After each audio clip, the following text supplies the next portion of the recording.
கிறிஸ்து இயேசுவுக்குள் மிகவும் அன்பாக அழைக்கப்பட்ட அன்புக்குரிய சகோதர சகோதரிகளே, நம்முடைய பிதாவாகிய தேவனாலும் கர்த்தரும் இரட்சகருமாகிய இயேசு கிறிஸ்துவினாலும் உங்கள் அனைவருக்கும் கிருபையும் சமாதானமும் உண்டாவதாக என்கிற அன்பின் வாழ்த்துதலோடு ஒவ்வொரு வாரமும் திங்கள் மற்றும் வியாழக்கிழமைகளில் நல்மெய்ப்பன் தொடர் வேத பாட வகுப்பின் வாயிலாக வேதத்தில் உள்ள வெளியேறப்பட்ட சத்தியங்களை நாம் தியானித்து வருகிறோம். இந்த வாரமும் ஒரு புதிய பாடத்துக்குள்ளாக நாம் கடந்து வருகிறோம். பாடத்துக்குள்ளாக கடந்து செல்வதற்கு முன்பதாக நாம் யாவரும் தலைகளை தாழ்த்தி நாம் ஜெபம் செய்வோம். மகா உன்னதங்களில் வாசமாய் இருக்கிற எங்கள் அன்பின் பரலோக பிதாவே, உமக்கே எல்லா துதி ஸ்தோத்திரங்களையும் ஆண்டவராக இயேசு கிறிஸ்துவின் மூலமாக ஏறெடுக்கிறோம். தந்தையே, கடந்த காலங்கள் முழுவதும் நீர் எங்கள் ஒவ்வொருவரையும் கண்ணின் மணி போல் காத்து எங்களுடைய வாழ்நாளில் ஒரு நாளை எங்கள் அனைவருக்கும் சேர்த்து கொடுத்து, இதோ விசுவாச பிள்ளைகளாக இந்த நாளிலே நாங்கள் யாவரும் ஒன்று கூடும்படியாக தேவரீர் எங்களுக்கு கொடுத்த இந்த நல்ல வாய்ப்புக்காக நன்றி செலுத்துகிறோம். தந்தையே, ஒவ்வொரு வாரமும் நாங்கள் உம்முடைய வேதத்தில் உள்ள வெளியேறப்பட்ட சத்தியங்களை எங்களுடைய அன்பு சகோதரன் வாயிலாக தியானிக்கும்படியாக தேவரீர் எங்களுக்கு கிருபை பாராட்டின தயவுக்காக நன்றி செலுத்துகிறோம். தந்தையே, கேட்கக்கூடிய பாடங்கள் எங்களுடைய ஆவிக்குரிய வாழ்க்கையிலே நாங்கள் பலப்பட தேவரீர் தாமே எங்களுக்கு பரிசுத்தாவின் வழிநடத்தலை அதிகமாய் தந்தள்ள வேண்டுமா நம்மிடத்தில் மன்றாடுகிறோம். இதோ இந்த நாளிலும் உம்முடைய வேத வசனத்தை கேட்பதற்காக கூடியிருக்கக்கூடிய அனைத்து சகோதர சகோதரிகளுக்காக இந்த நேரத்தில் வருகிறோம். அவருடைய சிந்தனைகள் யாவற்றையும் ஒருமுகப்படுத்தி உம்முடைய சத்தியத்திலே அவர்கள் நிலைத்திருக்க தேவரீர் தாமே கிருபை பாராட்டும். எல்லா துதிக்கான மகிமை யாவும் ஒருவருக்கே ஏற்கிறோம். தந்தையே, இந்த கூடுகையினுடைய ஆரம்பம் முதல் முடியும் மட்டும் உம்முடைய தெய்வீக பிரசனம் எங்களை தாங்கி வழிநடத்த வேண்டும் என்று எங்கள் அன்பின் இரட்சகராக இயேசு கிறிஸ்துவின் மூலமாக இந்த மன்றாட்டுக்களை நாங்கள் பணிவோடு இருக்கிறோம். எங்கள் பரிசுத்தமுள்ள நல்ல பிதாவே, ஆமீன். கிறிஸ்துவுக்குள் மிகவும் அன்பாக அழைக்கப்பட்ட அன்புக்குரிய சகோதர சகோதரிகளே, தொடர் வேத பாடத்தினுடைய அடுத்த பாடத்துக்குள்ளாக நான் கடந்து வந்திருக்கிறோம். நம்முடைய அன்பு சகோதரர் பிரான்சிஸ் பால் அவர்கள் இந்த நாளுக்குரிய தேவனுடைய வார்த்தைகளை நம்முடைய பகிர்ந்து கொள்வார்கள். கிறிஸ்து இயேசுவுக்குள் அன்பாய் அழைக்கப்பட்ட அன்புக்குரிய சகோதர சகோதரிகளே, அனைவருக்கும் ஆண்டவராய் இயேசு கிறிஸ்துவுடைய நாமத்தினாலே அன்பின் வாழ்த்துக்கள். நம்முடைய பிதாவாகிய தேவன் வாழ்நாளிலே மேலும் ஒரு நாளை நம்ம கூட்டி கொடுத்து தொடர்ந்து தேவனுடைய சத்தியங்களை நம்ம ஆராய்ந்து பார்க்கவும் புது சிருஷ்டிகளாக மாறுவதற்கு நம்மை தயார்படுத்தவும் நமக்கு தேவன் தொடர்ந்து கிருபை செய்துட்டு வரார். ஸோ அதனாலே நம்முடைய பிதாவாகிய தேவனுக்கு நம்முடைய அன்பு இரட்சகர் மூலம் நம் துதிகளையும் ஸ்தோத்திரங்களையும் நாம் ஏறெடுத்துக்கொள்வோம். கடந்த வாரங்களில் நாம் நம்முடைய ஆண்டவர் இயேசு கிறிஸ்துவுடைய மரணத்தை நினைவு கூர்ந்தோம். எல்லா சபைகளிலிருந்தும் மெய்யாகவே தேவன் நம்முடைய ஆராதனையும் நம்முடைய மனதையும் அவர் பரலோகத்திலிருந்து பார்த்து கிறிஸ்துவுடைய சாயலுக்கு ஒப்பாக மாறுவதற்கு வாஞ்சையுள்ள தேவனுடைய பிள்ளைகளுடைய அந்த மனதை தேவன் கட்டாயமாக பார்த்திருப்பார். அந்த வாஞ்சிக்கு தக்கபடி நம் புது சிருஷ்டிகளாக மாறுவதற்கேற்ற சகல அனுகூலங்களையும் தேவன் தம்முடைய பரலோகத்திலிருந்து நமக்கு தந்தருளுவார் என்கிற விசுவாசத்தோட எஞ்சியிருக்கிற நாட்களை நாம் தேவனுக்கென்று கழிக்கலாம். ஸோ இன்றைய தினத்தில் அன்புக்குரிய சகோதர சகோதரி, இப்போ சமீபம் பாருங்கள், ஒரு தேர்தல் களம் சூடு பிடிச்சிருக்கு. இன்னும் ஒரு நாட்களில் அந்த தேர்தல் வந்துடும் இல்லையா? தமிழ்நாடு முழுவதும் ஒரு பெரிய எதிர்பார்ப்பு இல்லையா? நிறைய அரசியல் கட்சிகள் கூட்டணி சேர்ந்துட்டு கேன்வாஸ் பண்ணிகிட்ருக்குறோம் இல்லையா? ஒவ்வொருவரும் தங்களுடைய ஆட்சி வரும் அப்படிங்கிற ஒரு பெரிய ஒரு எதிர்பார்ப்பில் இரவு பகல் பார்க்காம வேலை செஞ்சிட்ருக்காங்க இல்லையா? எலெக்ஷன் தேர்தல் வருகிறது அப்படிங்கிற போதே கவனித்து பார்த்தீங்கன்னா அதற்கென்று தனியாக ஒரு முக்கியத்துவம். அப்போ தான் மக்கள் அதிகமாக முக்கியத்துவப்படுத்தப்படுறாங்க இல்லையா? அந்த மாதிரி ஒரு காலகட்டத்தில் இப்போ நம்ம வாழ்ந்துட்டுருக்குறோம். இப்போ நம்ம இருக்கிற சீசன் தேர்தல் சீசன். அதனால் இந்த தேர்தலை குறித்தே ஒரு பாடத்தை என்ன செய்யலாம் பார்க்கலாம் இல்லையா? ஒருவேளை இது உலக பிரகாரமான தேர்தலை குறித்து நம்ம பார்க்க போகிறதில்ல. அது நடந்துகிட்ருக்கு. யார் வருவார்கள் யார் போவார்கள் எல்லாம் நமக்கு தெரியாது. ஆனால் அன்புக்குரிய சகோதர சகோதரி, டிவைன் எலெக்ஷன் அப்படின்னு ஒன்று இருக்குது. தெய்வீக தேர்தல் ஒன்று நடந்துகிட்ருக்கு தெரியுமா? சபை மக்கள் மத்தியில் அந்த தேர்தல் இப்போ நடந்துகிட்ருக்கு. கவனிக்கலாமா? அப்படியா? அப்போது இங்கே ஒரு தேர்தல் நடக்குதா? இதை குறித்து நம்ம கொஞ்சம் ஊர்ஜிதப்படுத்தணும்னா அப்போஸ்தலனாகிய பேதுருக்கிட்ட போய் கேட்கலாம். பாருங்கள், 2 பேதுரு 1ஆம் அதிகாரம் 10ஆம் வசனம். விசேஷமாக புது சிருஷ்டிகளாக அழைக்கப்பட்டிருக்கிற நமக்கு பேதுருடைய கவுன்சிலிங்கில் முக்கியமான வார்த்தை வாசிக்கலாம் பாருங்க. ஆகையால் சகோதரரே, உங்கள் அழைப்பையும் தெரிந்து கொள்ளுதலையும் உறுதியாக்கும்படி ஜாக்கிரதையாயிருங்கள். இவைகளை செய்தால் நீங்கள் ஒரு காலம் இடறி விழுவதில்லை. பாருங்க, ஆகையால் சகோதரரே, உங்கள் அழைப்பையும் தெரிந்து கொள்ளுதலையும் உறுதியாக்கும்படி ஜாக்கிரதையாயிருங்கள். இல்லையா? நம்முடைய மூத்த சகோதரர் ரசல் பிரதர் அடிக்கடி இந்த வசனத்தில் இருக்கக்கூடிய வார்த்தையை அவர் பயன்படுத்துவது உண்டு. அது ஆங்கிலத்தில் படிச்சிங்கன்னா அழைப்பையும் தெரிந்து கொள்ளுதலையுங்கிற வார்த்தை இருக்கு இல்லையா? அது ஆங்கிலத்தில் நம்ம பார்க்கலாம் பாருங்கள். Wherefore the rather, brethren, give diligence to make your calling and election sure அப்படின்னு இருக்கும். Calling and election sure. அழைப்பையும் தெரிந்து கொள்ளுதலையும். அந்த தெரிந்து கொள்ளுதல்ங்கிற வார்த்தையினுடைய இங்கிலீஷ் பதம் தான் எலெக்ஷன். இன்றைக்கி நடக்குது தமிழ்நாட்டில், இந்தியாவிலையும் நிறைய இடங்கள் இல்லையா? எலெக்ஷன் நடந்துட்டுருக்கு. அப்போ எலெக்ஷன்னால என்ன அர்த்தம்? ஒரு புதிய ஆட்சி வரப்போகிறது. அந்த புதிய ஆட்சி வருவதற்கு இங்கே சில அரசியல் கட்சிகள் என்ன செய்கிறாங்க? மக்களை நோக்கி தேர்தல் அந்த வாக்குறுதி எடுத்துகிட்டு போகிறாங்க. வீடு வீடா, காடு காடா, நாடு நாடா, இரவு பகல் பார்க்காம, புரியுதுங்களா, நேரங்காலம் பார்க்காம என்ன செய்கிறாங்க? ரொம்ப ஒரு உற்சாகத்தோட போயிட்டுருக்காங்க பாருங்கள். இது இன்றைக்கி இருக்கக்கூடிய உலக பிரகாரமான எலெக்ஷன், தேர்தல். இதே மாதிரி தான் அன்புக்குரிய சகோதர சகோதரி இப்போ கூட நம்முடைய லைஃப்பில், அதுவும் விசேஷமாக திருச்சபையின் அழைப்பையும் சொல்லப்பட்டிருக்கு இல்லையா? அழைக்கப்பட்டவர்கள் அநேகர், தெரிந்து கொள்ளப்பட்டவர்கள் சிலர். அதில் உண்மையுள்ளவர்கள் தாங்க 1,44,000 பேர். அது நமக்கு புரியுது இல்லையா? அந்த 1,44,000 இன்டர்நேஷ்னல் கேபினட் மினிஸ்டர்ஸ் அவர்களுடைய வெற்றியை உறுதி பண்ணுவதற்கு தேவன் வச்சிருக்கிறதா ஒரு தேர்தல் இங்கே. இப்போ இந்த தேர்தலில் யார் நிற்க போகிறாங்க? யார் அந்த மாதிரி ஒரு அழைப்புக்குள்ளே வந்திருக்காங்களோ அவர்கள் தான் தெரிந்து கொள்ளுதலுக்குள்ளே வருவாங்க. Calling and election sure. So இப்போது நம்ம இருக்கக்கூடிய காலப்பகுதியில் ஆவிக்குரிய அர்த்தத்துக்குள்ளே நம்ம போகும்போது இங்கே என்ன நடந்துகிட்ருக்கு? ஒரு டிவைன் எலெக்ஷன், ஒரு தெய்வீக தேர்தல் ஒன்று நடந்துகிட்ருக்கு. நல்லா புரிஞ்சுக்கலாம். ஒரு தெய்வீக தேர்தல். இப்போது ரொம்ப ஈஸியான ஒரு மெத்தட் என்ன தெரியுங்களா? இப்போ நடந்துட்டுருக்கிற தேர்தலுடைய நடைமுறைகளை அப்படியே கொஞ்சம் கவனிச்சிங்கன்னா அதை அப்படியே ஆவிக்குரிய தேர்தலில், டிவைன் எலெக்ஷனில் நம்ம செய்யக்கூடிய காரியங்களுக்கு ஒரு அழகாக பொருந்தி வர்றதை நம்ம கவனிக்கலாம், பொருந்தி வர்றதை பார்க்கலாம். சரியா? ஓகே. தேர்தல், மக்கள், தேர்தலுக்கு நிற்கிறவங்க ஒரு வகுப்பார், அவர்கள் சில வாக்குறுதிகள் கையில் இல்லையா? இதை வச்சுக்கிட்டு தேர்தல் நாள் வரைக்கும் என்றைக்கு அந்த ஒரு கேன்வாஸ் பண்ணுறதுக்கு அதுக்கு என்ன சொல்லுவாங்க? போய் பொதுமக்கள் மத்தியில் என்ன பண்ணுவாங்க? தங்களை தாங்கள் செய்த நல்ல காரியங்கள், அது செய்ய போகிற நல்ல காரியங்கள் செய்கிறாங்களா இல்லையாங்கிறது அடுத்த விஷயம். அதை என்ன செய்வாங்க? அதை தேர்தல் பரப்புரை சொல்கிறாங்க இல்லையா? பரப்புரை. அந்த ஒரு பரப்புரைக்கு இப்போ தயாராகிறாங்க. அப்போ இன்றைக்கி கூட ஒரு சில தேவனுடைய பிள்ளைகள் நாம் அந்த அழைப்புக்குள்ளே வந்திருக்கிறோம். உங்கள் அழைப்பையும் தெரிந்து கொள்ளுதலையும், எலெக்ஷன். அப்போ இங்கே கூட என்ன நடக்குது? ஒரு டிவைன் எலெக்ஷன் நடக்குது. சரியா? ஓகே. இப்போது இந்த டிவைன் எலெக்ஷனில் எப்படிப்பட்ட நடைமுறைகள் பின்பற்றப்படுது அப்படிங்கிறத சாதாரண எலெக்ஷனை வச்சே நம்ம சொல்லலாம். இப்போ கவனிங்க. இப்போ நாம் தான் எலெக்ஷனில் கண்டெஸ்ட் பண்ண போகிறோம், தேர்தலில் நிற்க போகிறோம். இது ஒரு தெய்வீக தேர்தல். எல்லாருக்குமே அந்த வாய்ப்பு இல்லை. நல்லா புரிஞ்சுக்கலாம். ஒரு தொகுதியில் ஒரு 2 லட்சம் பேர் இருக்காங்கன்னா 2 லட்சம் பேருக்குமே அந்த வாய்ப்பு கிடைக்கும் இல்லையா?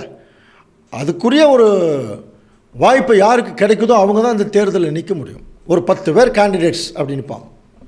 அந்த 10 பேர்த்தில் யார் ஒருத்தர் ஜெயிப்பாங்க. அதே மாதிரி தான் அழைக்கப்பட்டவர்கள் அநேகர், தெரிந்து கொள்ளப்பட்டவர்கள் சிலர் இல்லையா? அதில் உண்மையாக இருக்கிறவங்களுக்கு தான் அந்த ஒரு கிரீடம், அரசாட்சி, அது நமக்கு புரியும். ஓகே.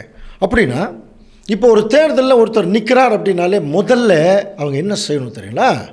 நான் தேர்தலில் நிற்கிறேன் அப்படிங்கிறதுக்கு மனு தாக்கல் பண்ணணும் இல்லையா? மனு தாக்கல் பண்ணணும்.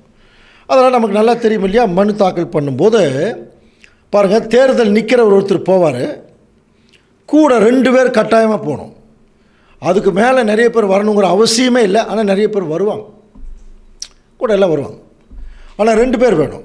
யார் தெரியுங்களா? ஒருத்தர் இந்த தேர்தலில் நிற்கிறவரை முன்மொழியணும், இன்னொருத்தர் வழிமொழியணும். ப்ரப்போஸ் பண்ணுறது, செகண்ட் பண்ணுறதுன்னு சொல்லுவாங்க. இது நார்மலாகவே பெரிய பெரிய ஆர்கனைசேஷன்லேயே ஒரு கவுன்சிலிங் மீட்டிங்கு, அதில் ஒரு எக்ஸிக்யூட்டிவ் மீட்டிங்கெல்லாம் இருக்கும்போது இந்த நடைமுறையை பின்பற்றுறது நமக்கு தெரியும் இல்லையா? ஒருத்தர் முன்மொழிவாங்க, ஒருத்தர் வழிமொழிவாங்க. அப்படின்னா அன்புக்குரிய சகோதர சகோதரி, இப்போ நம்மளையெல்லாம் எதுக்கு கூப்பிட்ருக்கார் ஆண்டவர் இயேசு கிறிஸ்து? பேதுரு கேட்டார் இல்லையா, எல்லாவற்றையும் விட்டு விட்டு உங்கள் பின்னாடி வந்தமே எங்களுக்கு என்ன கிடைக்கும்? அதுக்கு ஆண்டவர் என்ன சொன்னார்? படிச்சிருக்கோம் இல்லையா மத்தேயுவில்?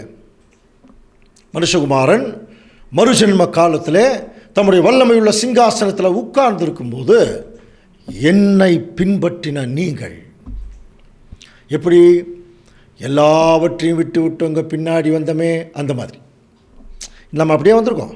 எல்லாவற்றையும் விட்டு வந்தோமா, எல்லாத்தையும் சேர்த்துட்டு தான் வந்திருக்கிறோம். நிறைய பேர் யாரும் விடுறதுக்கு தயாராக இருக்கல இல்லையா? ஆனாலும் ஒரு சிலர் இந்த உலக பிரகாரமான எல்லாவற்றையும் விட்டு விட்டு வர்றதுக்கு அவங்க தயாராக இருக்கிறாங்க. அந்த வகுப்பாருக்காகத்தான் இந்த தேர்தல், டிவைன் எலெக்ஷன். இந்த தேர்தல் இப்படி முன்னே வரும். அப்படி வரும்போது கவனிக்கிறீங்களா, ஆண்டவர் இயேசு கிறிஸ்து சொன்னார் இல்லையா, ராஜாக்களாக உட்கார வைக்கிறேன். அப்போ ராஜாக்களாக உட்கார வைக்கிறதுக்கு எல்லாரையும் அங்கே வாய்ப்பு இல்லை. அப்போ ஒரு சிலருக்கு தான் அந்த வாய்ப்பு. அப்படி நம்ம அந்த மாதிரி தான் நம்ம வந்திருக்கோம். இப்போ நம்ம மனு தாக்கல் பண்ண போகிறோம். யாருக்கிட்ட தெரியுமா? தேர்தல் ஆணையம் அப்படின்னு ஒன்று இருக்குது. இங்கே நம்ம ஊரில் தேர்தல் ஆணையம் தனியாக இருக்கும், சென்னையில் இருக்கும், ஹெட் ஆஃபீஸ் இருக்கும். அவங்க தான் அதை நடத்துவாங்க. அப்போது இந்த டிவைன் எலெக்ஷனுக்கு தேர்தல் ஆணையம் எது தெரியுமா? டிவைன் கமாண்ட்மெண்ட்ஸ், தெய்வீக சட்டங்கள். சட்டத்துக்கு முன்னாடி போய் நிற்கணும். இந்த சட்டத்துக்கெல்லாம் நான் கீழ்ப்படுகிறேன், பாருங்கள் என்னுடைய மனுவை கொண்டு வந்து வச்சுருக்கேன் அப்படின்னு சொல்லி யார் சட்டத்துக்கு கீழ்ப்படிஞ்சு வர்றாங்களோ தேர்தல் ஆணையம் அவர்களுக்கு அந்த வாய்ப்பை கொடுக்கும். நல்லா புரிஞ்சுக்கலாம், சரியா? இப்போ நம்ம சட்டத்துக்கு முன்னாடி வந்திருக்கிறோம். தெய்வீக சட்டம், தேவனுடைய திட்டம் இருக்குது, அதுக்குள்ளே தேவனுடைய சட்டம் இருக்குது. இப்போ நம்ம மனு தாக்கல் பண்ணோம்னா அந்த சட்டத்துக்கு உட்பட்டு தான் வரணும். அப்போ அந்த சட்டத்துக்கு உட்பட்டு வரணும்னா ஒருத்தர் முன்மொழியணும் இல்லையா? இந்த ஒரு எலெக்ஷனில் நிற்கிறதுக்கு நான் இந்த கேண்டிடேட்டை முன்மொழிகிறேன். நீங்களே சொல்லுங்கள், யார் நமக்கு முன்மொழிவார்கள்? இந்த ஒரு தெய்வீக எலெக்ஷனில் யார் நமக்கு முன்மொழிவாங்க? யார் தான் கூப்பிடணும் இல்லையா? யார் தான் கூப்பிடணும்? நம்மை முன்மொழிகிறவர் யாருங்க? படிச்சிருக்கிறோமா? ஆண்டவர் இயேசு கிறிஸ்து சொல்கிறார், யோவான் 6ஆம் அதிகாரம் 44ஆம் வசனம் வாசிக்கலாம். என்னை அனுப்பின பிதா ஒருவனை இழுத்து கொள்ளாவிட்டால் அவன் என்னிடத்தில் வரமாட்டான். அப்படின்னா கவனிக்கிறீங்களா? என்னை அனுப்பின பிதா ஒருவனை இழுத்து கொள்ளாவிட்டால் அவன் என்னிடத்தில் வரமாட்டான். அப்படின்னா யார் முன்மொழியணும்? ஆமாங்க, பிதாவாகிய தேவன் முன்மொழியணும். தேவன் கூப்பிட்டா தாங்க வர முடியதில்லை. படிச்சிருக்க முடியும், ஆரோனை போல அழைக்கப்பட்டாலுடைய இந்த கனமான ஊழியத்துக்கு எல்லாருமே வர முடியாது. தேவன் கூப்பிடணும். அப்படின்னா நல்லா புரிஞ்சுக்கலாமா? இன்றைக்கு நம்ம எல்லாரும் ஒரு சத்தியத்தை கேட்டு வந்திருக்கோம், ஞானஸ்தானம் எடுத்திருக்கோம். தேவன் கூப்பிடலைன்னா நமக்கு அந்த வாய்ப்பே இல்லை. நம்மை முன்மொழிந்தவர் நம்முடைய அப்பா, நம்முடைய பிதா. கவனிக்கிறீங்களா? எவ்வளோ பெரிய முன்மொழிதல் பாருங்க. Proposal from God the almighty. அவரு முன்மொழிகிறாருங்க, நீ வா, என்னுடைய ராஜ குடும்பத்திற்குள்ளே வர்றதுக்கு உன்னை நான் அழைக்கிறேன். The royal family of God. யாராவது தெரியுமா? பிதாவாகிய தேவன், ஆண்டவர் இயேசு கிறிஸ்து, அவருடைய சபை, த ராயல் ஃபேமிலி. வேர்ல்டுலேயே அந்த ராயல் ஃபேமிலிக்குள்ளே சாதாரணமாக யார் உள்ளே போக முடியாது. நீங்கள் பிரிட்டிஷ்லேயே போய் பாருங்கள், ராயல் ஃபேமிலிக்குள்ளே அவங்க யார் அனுமதிக்கிறாங்களோ அவங்க தான் உள்ளே போக முடியும். அந்த அளவுக்கு அந்த சட்டத்திட்டங்கள் இருந்தது. அந்த மாதிரி இப்போது ராயல் ஃபேமிலிக்குள்ளே தேவன் நம்மளை கூப்பிட்றார். தேவன் தான் நம்மளை முன்மொழிகிறார். புரியுதுங்களா? சரி, தேவன் ஒருவரை முன்மொழிஞ்சிட்டா அப்புறம் இந்த பக்கம் தேவன் நிற்கிறார், நம்மளை முன்மொழிகிறார், நீ உள்ளவா. அப்போ இந்த சைடு யாரோ ஒருத்தர் வழிமொழியணும்ல, செகண்ட் பண்ணணும், தேவன் சொல்கிறத அக்செப்ட் பண்ணணும் இல்லையா. இப்போ வாசிக்கலாம் யோவான் 6:37. பிதாவானவர் எனக்கு கொடுக்கிற யாவும் என்னிடத்தில் வரும், என்னிடத்தில் வருகிறவனை நான் புறம்பே தள்ளுவதில்லை. பிதாவானவர் யாருக்கு கொடுக்குறாரோ அவர் என்கிட்ட வருவாங்க, அவங்கள நான் புறம்பே தள்ளுவதில்லை. செகண்ட் பண்ணுறார் கிறிஸ்து. பிதாவாகிய தேவன் முன்மொழிகிறார், ஆண்டவர் இயேசு கிறிஸ்து நம்மளை என்ன செய்கிறார், வழிமொழிகிறார். நல்லா புரிஞ்சுக்கலாமா? பிதாவாகிய தேவன் தாங்க நம்மளை கூப்பிட்டுருக்கார், நல்லா புரிஞ்சுக்கலாம். இதை சொன்னவரே கிறிஸ்து தான். என் பிதா ஒருவனை இழுத்து கொள்ளாவிட்டார். அப்போது பிதாவாகிய தேவன் முன்மொழிகிறார், ஆண்டவர் இயேசு கிறிஸ்து வழிமொழிகிறார். சரியா? அதனால தான் யோவான் 17:6 நீர் உலகத்திலே தெரிந்தெடுத்து எனக்கு தந்த மனுஷருக்கு உம்முடைய நாமத்தை வெளிப்படுத்தினேன், அவர்கள் உம்முடையவர்களாக இருந்தார்கள், அவர்களை எனக்கு தந்தீர், அவர்கள் உம்முடைய வசனத்தை கை கொண்டிருக்கிறார்கள். கற்பனை, த டிவைன் கமாண்ட்மெண்ட்ஸ் இல்லையா. ஸோ அன்புக்குரிய சகோதர சகோதரர்களை இப்போ நம்ம ஓரளவுக்கு புரிஞ்சிருக்கும்னு நினைக்கிறேன் இல்லையா. மனு தாக்கல் பண்ண வந்திருக்கோம். தெய்வீக சட்டத்துக்கு முன்பாக இந்த பக்கம் பிதாவாகிய தேவன் நம்மை முன்மொழிகிறார், ஆண்டவர் இயேசு கிறிஸ்து வழிமொழிகிறார். மனு தாக்கல் கையில் இருக்கு. இந்த தேர்தல் நடத்துகிற அலுவலர் என்ன கேட்பார் தெரியுமா? What is your qualification, Xiaomi. இந்த தேர்தலில் நிற்பதற்கு ஒரு சில தகுதிகள் இருக்கு, அந்த தகுதியை உங்களுக்கு என்ன தகுதின்னு காட்டுங்க அப்படின்னு கேட்பார். அப்போ இங்கே கவனிச்சு பார்த்தீங்கன்னா, நார்மலாக தேர்தலில் ஒருத்தர் எம்எல்ஏ நிற்கணும் அல்லது எம்பிக்கு நிற்கணும்னா அதுக்கு சில தகுதிகள், ஒரு டிகிரி முடிச்சிருக்குன்னு சொல்கிறாங்க, முடிக்கவே அவசியம் இல்லைன்னு சொல்கிறாங்க, எப்படி ஆகிட்டு போகுது இல்லையா. அது ஒரு தகுதி வச்சுருப்பாங்க, எப்படி இருந்தாலும் அவங்க மேலே எந்த விதமான சட்டத்திட்டங்கள், குற்றவியல் காரியங்கள் எதுவும் இருந்துடக்கூடாது, இப்படியெல்லாம் சொல்லுவாங்க.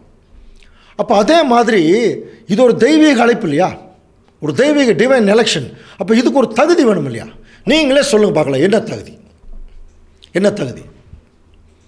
தேவனுடைய சொல் பேச்சு கேட்கணுமா, அதுதான் தகுதியா? அப்புறம் அவருடைய கற்பனைகளை கை கொள்வது தான் தகுதியா? எல்லாமே தகுதி தான். நல்லா புரிஞ்சுக்கலாம். இந்த மாதிரி நிறைய பதில்கள் எல்லாம் வரும் அன்புக்குரிய சகோதர சகோதரர்களே. ஆனால் தேவன் நம்மளை என்ன தகுதியில் அழைச்சிருக்காரு தெரியுமா? நீங்கள் கவனிச்சு பாருங்கள். நம்மெல்லாம் அந்த ஒரு எலெக்ஷனுக்குள்ளேயே போக முடியாதுங்க. ஆனால் தேவன் நமக்கு என்ன தகுதியில் நம்ம அழைச்சிருக்கார் பாருங்கள். 1 கொரிந்தியர் 1:26 வாசிக்கலாம். எப்படி எனில் சகோதரரே, நீங்கள் அழைக்கப்பட்ட அழைப்பை பாருங்கள். தகுதி சொல்றார் பாரு, நீங்கள் அழைக்கப்பட்ட அழைப்பை பாருங்கள். அப்புறம் மாம்சத்தின்படி ஞானிகள் அநேகர் இல்லை, வல்லவர்கள் அநேகர் இல்லை, பிரபுக்கள் அநேகர் இல்லை. பாருங்க, பிரபுக்கள் நம்மெல்லாம் மாம்சத்தின்படி நம்மெல்லாம் ஞானிகளோ வல்லவர்களோ பிரபுக்களோ இல்லை, நமக்கு எந்த தகுதியும் இல்லை. ஆனால் தேவன் எப்படி கூப்பிடுறார்? அடுத்த வசனம் பாருங்க, 28 உள்ளவைகளை அவமாக்கும்படி உலகத்தில் இழிவானவைகளையும் அற்பமாய் எண்ணப்பட்டவைகளையும் இல்லாதவைகளையும் தெரிந்து கொண்டார். இதுதாங்க தகுதி. யோசனை பண்ணி பாருங்க. தேவன் மட்டும் இந்த சத்தியத்துக்குள்ள ஞானிகள் தான் வரணும், உள்ளவர்கள் தான் வரணும், பிரபுக்கள் தான் வரணும்னு ஒரு கண்டிஷன் போட்டிருந்தார்னா நம்மெல்லாம் எங்கே போகிறது? பக்கத்திலே வர முடியாது. எவ்வளோ பெரிய இரக்கம் தேவன் காமிக்கிறார் பாருங்க. அப்படியே பார்க்குறார் உலகத்துக்குள்ளே பெரிய பெரிய ஞானிகள், கல்விமான்கள். ஆண்டவர் கூட ஒரு ஜெபம் பண்ணுறார் இல்லையா, பிதாவே வானத்துக்கும் பூமிக்கும் ஆண்டவரே, இவைகள் எல்லாம் ஞானிகளுக்கும் கல்விமான்களுக்கும் மறைத்து பாலகருக்கு வெளிப்படுத்த முடியாலும் ஸ்தோத்திரம். ஜெபம் பண்ணுறார். ஆனால் கவனிச்சு பாருங்க, நமக்கெல்லாம் எந்த தகுதியுமே இல்லைங்க. நல்லவர்களா? இல்லை. வல்லவர்களா? இல்லை. பாவிகளா? ஆமாம்மா, பாவிதான். நீதிமான்களா? அது பாதி தான் இல்லையா. பரிசுத்தவான்களா? அது சுத்தமாகவே இல்லை. ஆனாலும் தேவன் என்ன செய்கிறார்? அழைச்சிருக்கார். உள்ளவைகளை அவமாக்கும்படி இழிவானவைகளையும் அற்பமாக எண்ணப்பட்டவைகளையும் இல்லாதவைகளையும் தேவன் தெரிந்து கொண்டார். அப்படியே தேவனுக்கு முன்னாடி நிற்கும் போது இப்படி தாங்க நிற்கிறோம். ஆனால் நம்மைய தாங்க ப்ரப்போஸ் பண்ணுறார், என் பிதா ஒருவனை இழுத்து கொள்ளாவிட்டால். அப்படின்னா எவ்வளோ பெரிய இரக்கம் ஒரு பாருங்கள், தேவன் என்ன தான் அவர் எவ்வளோ பெரிய கடவுள், அவர் என்ன எக்ஸ்ட்ரீமில் அவர் இரக்கம் பாராட்டுறது. அதுக்கு ஒரு அளவு இல்லையா? அளவே இல்லை. அளவு வச்சுருந்தாருன்னா நம்மளாம் இதுக்குள்ளே வந்திருக்கிறக்கே வாய்ப்பு இல்லை. அளவில்லாத இரக்கம் உள்ள கடவுள் எங்கேயோ பிறந்து குப்பை தொட்டிகள் மாதிரி இருக்கிற தேவனுடைய, நம்மளாம் அப்படித்தாங்க இருக்கிறோம். இதை உணரணுங்க, இதை உணரணும் கட்டாயமாக. எல்லாருமே உணர்ந்துட்டோம்னா அப்படியே தாழ்மை ஆயிடுவோம், அப்படியே அமைதி ஆயிடுவோம். தேவனே, என்னை நீங்கள் பிறக்க வச்சதே பெரிய ஒரு சந்தோஷம். இவ்வளோ பெரிய சத்தியத்தை கொடுத்துருக்கீங்க. சாகிற வரைக்கும் அந்த சத்தியத்தில் நான் இருந்துட்டு நான் சாகிறேன், அப்படி இருக்கணும் இல்லையா? ஸோ அன்புக்குரிய சகோதர சகோதரிகளே, என்ன அருமையான ஒரு அழைப்புக்குள்ளே தேவன் கூப்பிட்டுருக்கார் பாருங்க. The divine election. சரி, தேவன் ப்ரொப்போஸ் பண்ணியாச்சு, ஆண்டவர் இயேசு கிறிஸ்து செகண்ட் பண்ணிட்டார், தகுதி என்னங்கிறத சொல்லிட்டார். இப்போ நம்மக்கிட்ட கையில் வச்சுருக்கிற தகுதி என்ன வச்சுருக்கோம்? பிஏ, பிஎஸ்சி, எம்ஏ, எம்எஸ்சியா? என்ன தகுதி? ஒன்றுமே இல்லைங்க. அதுதான் தகுதி, ஒன்றுமே இல்லை. சரி, இப்போ என்ன செய்யணும்? தேர்தலில் போய் நிற்கிறக்கு தேர்தல் அலுவலர்கிட்ட போகும்போது இப்போ நம்ம மனு கொடுக்குறோம் இல்லையா, அப்போ ஒரு டெபாசிட் கட்டணும். புரியுதுங்களா? அந்த தேர்தல் ஆணையம் அலுவலர்கிட்ட ஒரு டெபாசிட் கொடுக்கணும். அந்த டெபாசிட் தான் நாம் தேர்தலில் நிற்கிறதுக்கான அடையாளம். நாம் தேர்தலில் நிற்கிறோம் அப்படிங்கிறதுக்கு நம்ம முன்மொழியக்கூடிய ஒரு அடையாளம் தான் அந்த டெபாசிட்டு. அது என்னன்னு சொல்லுங்கள் பார்க்கலாம். டெபாசிட் கொடுத்தா தாங்க தேர்தலில் நிற்க முடியும் இல்லையா? அது என்ன டெபாசிட்? அதாவது நம்மகிட்டேருந்து ஒன்று போகுது, நம்முடைய சார்பாக ஒரு விஷயம் அங்கே நடக்குது, ஒரு விஷயம் அங்கே போகுது, த டிவைன் ஜஸ்டிஸ்க்குள்ளே போகுது. இப்போ நீங்களே சொல்லுங்கள், எதை டெபாசிட் பண்ணணும்? ஏதோ ஒன்றை கொண்டு போய் கொடுக்கணுமா? தெய்வீக சட்டத்துக்கு முன்னாடி கொண்டு போய் ஒன்றை கொடுக்கணும், கொடுத்தா தான் டெபாசிட். இப்போ சாதாரணமாக ஜனங்கள் பணத்தை டெபாசிட் பண்ணுவாங்க, அது அவங்க கிட்ட இருக்கிறது. இங்கே யார் தெரியுமா டெபாசிட்டு? பணமல்ல, மனம், நல் மனசாட்சியின் உடன்படிக்கை. சொல்கிறோமா இல்லையா? நம்மை தாங்க டெபாசிட்டே பண்ணி ஆகணும். அந்த தெய்வீக சட்டங்களுக்கு நம்ம என்ன செய்யணும்? அப்படியே டெபாசிட் பண்ணணும். இதை தான் ஆண்டவர் இயேசு கிறிஸ்து சொன்னார், ஒருவன் என்னை பின்பற்ற விரும்பினால் அவன் தன்னைத்தான் வெறுத்து. பாருங்கள், எலெக்ஷனில் நிற்கிறன்னு ஒருத்தர் முடிவு பண்ணிட்டா, அந்த எலெக்ஷன் அந்த டேட் வரைக்கும் நைட்டும் பகலும் பாருங்கள், தங்களுடைய காரியங்கள் எல்லாவற்றையும் விட்டுட்டு, குடும்ப கோத்திரம் எல்லாவற்றையும் விட்டுட்டு நைட்டும் பகலும் ஓடுறாங்க. அங்கே ஒரு ஓட்டு, இங்கே ஒரு ஓட்டு, அங்கே 10 ஓட்டு இருக்குது இல்லையா? ஒரு ஸ்லம் ஏரியான்னு அதை பற்றி கவலைப்படுறதுல போயிடுறாங்க. எப்படியாவது அதிகமான ஓட்டுகள் வாங்கணும். அப்போ போகணுன்னா சரி, நாங்கள் போகணும்ல, கஷ்டப்படணும்ல, அதுதான் நம்மெல்லாம் அப்படி தாங்க. டெபாசிட் கட்டுறதுல என்ன அர்த்தம்? நம்ம ஜீவபலியாக தேவனுக்கென்று அந்த சட்டங்களுக்கு ஒப்பு கொடுக்கணும். இதையே தான் நமக்கு தெளிவாக பைபிளில் சொல்லியிருக்கு, ரோமர் 12:1. அப்படி இருக்க சகோதரரே, நீங்கள் உங்கள் சரீரங்களை பரிசுத்தமும் தேவனுக்கு பிரியமான ஜீவபலியாய் ஒப்புக் கொடுக்க வேண்டும் என்று தேவனுடைய இரக்கங்களை முன்னிட்டு வேண்டிக் கொள்கிறேன். இதுவே நீங்கள் செய்யத்தக்க புத்தி உள்ள ஆராதனை. அப்படின்னா நம்முடைய சரீரங்களையே தேவனுக்கு டெபாசிட் கொடுக்குறோம், அவருடைய சட்டத்துக்கு. அதுக்கு ஒரு கண்டிஷன் இருக்குது, அதான் 2ஆம் வசனம் வாசிக்கலாம். நீங்கள் இந்த பிரபஞ்சத்திற்கு ஒத்த வேஷம் தெரியாமல். ரொம்ப முக்கியம், இல்லை கவனிக்கிறீங்களா? இந்த அரசியல்வாதிகள்லாம் ஜனங்கள் இடத்துல போகும்போது அப்படியே அவங்களுக்காகவே வாழ்கிற மாதிரி, அவங்களுக்காகவே உருகிற மாதிரி அப்படியே போவாங்க. கவனிச்சிருக்கீங்களா? அந்த நடிப்பு இங்கே இருக்கக்கூடாது. அதான் சொல்கிறார், நீங்கள் இப்பிரபஞ்சத்திற்குரிய வேஷம் தெரியாமல் தேவனுடைய நன்மையும் பிரியமும் பரிபூர்ணமான சித்தம் என்னதென்று பகுத்தறியத்தக்கதாக உங்கள் மனம் புதிதாகிறதுனால, உங்கள் மனசையே மாற்றிட்டு அதுக்கு தேவனுடைய சித்தத்துக்கு உங்களை வாழ்க்கையை ஒப்பு கொடுத்து உங்கள் சரீரங்களை ஜீவ பலியாக ஒப்பு கொடுங்க. இந்த டெபாசிட் தாங்க கொண்டு போய் நம்ம தெய்வீக சட்டம் கொடுக்குறோம் இல்லையா? அப்படி கொடுத்த உடனே கவனிங்க, ஞானஸ்தானத்தில் கொண்டு போய் அவங்க கொடுக்குறோம். கொடுக்கும்போதே தேர்தல் அலுவலர் என்ன செய்வார்னா, உங்கள் டெபாசிட்டை வாங்கி, உங்களுடைய மனுவை வாங்கி, அதை ஏற்றுக்கொள்ளப்பட்டது அப்படிங்கிறதுக்கு என்ன பண்ணுவார்? ஒரு சீல் குத்துவார், முத்திரை. அந்த முத்திரை தான் நாமோ தேர்தல் பரப்புரைக்கு அல்லது எலெக்ஷன் கண்டெஸ்ட் பண்ணுறதுக்கு போகிறோம் இல்லையா, அதற்கு அதிகாரம். சீல் குத்துவார். குத்தி நம்ம கையில் ஒரு சர்டிஃபிகேட் மாதிரி கொடுப்பாங்க. இது எதுக்கு? நீங்கள் தேர்தலில் நிற்கிறதுக்கு தேர்தல் ஆணையம் உங்களுக்கு என்ன வந்து கொடுத்துருச்சு, உங்களுக்கு அதுக்குரிய அதிகாரம் கொடுத்துருக்கு. நீங்கள் போய் என்ன செய்யலாம்? உங்களுடைய பரப்புரையை மேற்கொள்ளலாம். சரி, அப்படின்னா நம்ம தேவன்கிட்ட ஒப்படைக்கிறோம் இல்லையா, டெபாசிட் பண்ணுறோம். அவருடைய சட்டங்களுக்கு நம்ம கீழ்ப்படிஞ்சு ஒப்படைக்கும் போது அந்த தெய்வீக நீதி, அந்த தெய்வீக சட்டம் நமக்கு ஒரு முத்திரையீடு தான். நமக்கு நல்லா தெரியும், நம்ம ஞானஸ்தானம் எடுத்ததுக்கு பிறகு, முக்கியமாக எடுக்கிறதுக்கு முன்னாடி கூட சில பேருக்கு உண்டு, அது வந்து சப்ஜெக்ட் வேறு. ஆனால் இந்த இடத்துல பார்த்தீங்கன்னா நம்ம ஞானஸ்தானம் எடுத்ததுக்கு பிறகு ஆண்டவர் இயேசு கிறிஸ்து கூட தேவனிடத்திலே தன்னை டெபாசிட் பண்ணுறார். ஜீவ பலியை ஒப்பு கொடுக்கும்போது ஆட்டோமேட்டிக்காக பரலோகத்திலிருந்து புறாவை போல ஒரு முத்திரை வந்து அவர் தலைமையில் இறங்குச்சான். இப்போ புரியுதா என்ன முத்திரை? 2 கொரிந்தியர் 1:22 அவர் நம்மை முத்தரித்து, பார்த்தீங்களா, அவர் நம்மை முத்தரித்து நம்முடைய இருதயங்களில் ஆவியனும் அச்சாரத்தை உங்களிடத்திலே கொடுத்திருக்கிறார். அன்புக்குரிய சகோதர சகோதரி, அவர் நம்மை முத்தரித்து, அப்போது எதில் முத்திரை போடுறாருன்னா பரிசுத்த ஆவி. நல்லா புரிஞ்சுக்கணும், சரியா? பரிசுத்த ஆவியை தேவன் நமக்கு என்ன செய்கிறாருன்னா நம்ம மேலே சீல் மாதிரி குத்துறார். சரி, பரிசுத்த ஆவி கொடுத்ததுக்கப்புறம் தேவனுடைய பிள்ளைகள் எப்படி இருக்க வேணும்? ஒருவன் கிறிஸ்துவுக்குள் இருந்தால் அவன் புது சிருஷ்டியாக இருக்கிறான், பழையவைகளில் ஒளிந்து போயின, எல்லாம் புதிதாயின. எத்தனை முறை இந்த வாசனை படிச்சிருக்கோம். ஒருவன் கிறிஸ்துவுக்குள் இருந்தால், நம்ம ஏற்கனவே படித்தோம் இல்லையா, கிறிஸ்துவுக்குள்ளாக ஞானஸ்தானம் பெற்றவர்கள் எத்தனை பேரோ அத்தனை பேரும் கிறிஸ்துவை தரித்து கொண்டீர்களே. இப்போ நம்ம அந்த ஞானஸ்தானம் எடுத்துகிட்டு தேவன்கிட்ட அந்த பரிசுத்தாவை வாங்கிட்டோம்னாலே இப்போ நம்மளாம் யாருன்னா ஒவ்வொருவரும் ஒவ்வொரு கிறிஸ்துவ அந்த ட்ரெஸ்ஸு தான் போட்டிருக்கோம். இப்போ சில பேர்லாம் கவனிச்சு பாருங்கள், சில கட்சியில் இருக்கிறவங்க அவங்க கட்சி சார்பாக தான் வர்றாங்க அப்படிங்கிறதுக்கு ஒரு துண்டு போட்டிருப்பாங்க, பார்த்துருக்கீங்களா?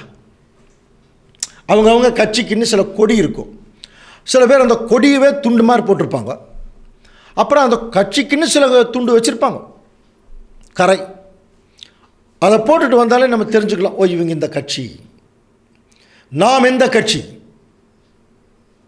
நம்ம கட்சிக்கு ஏதாவது பேர் இருக்கா? சொல்லுங்க பார்க்கலாம்.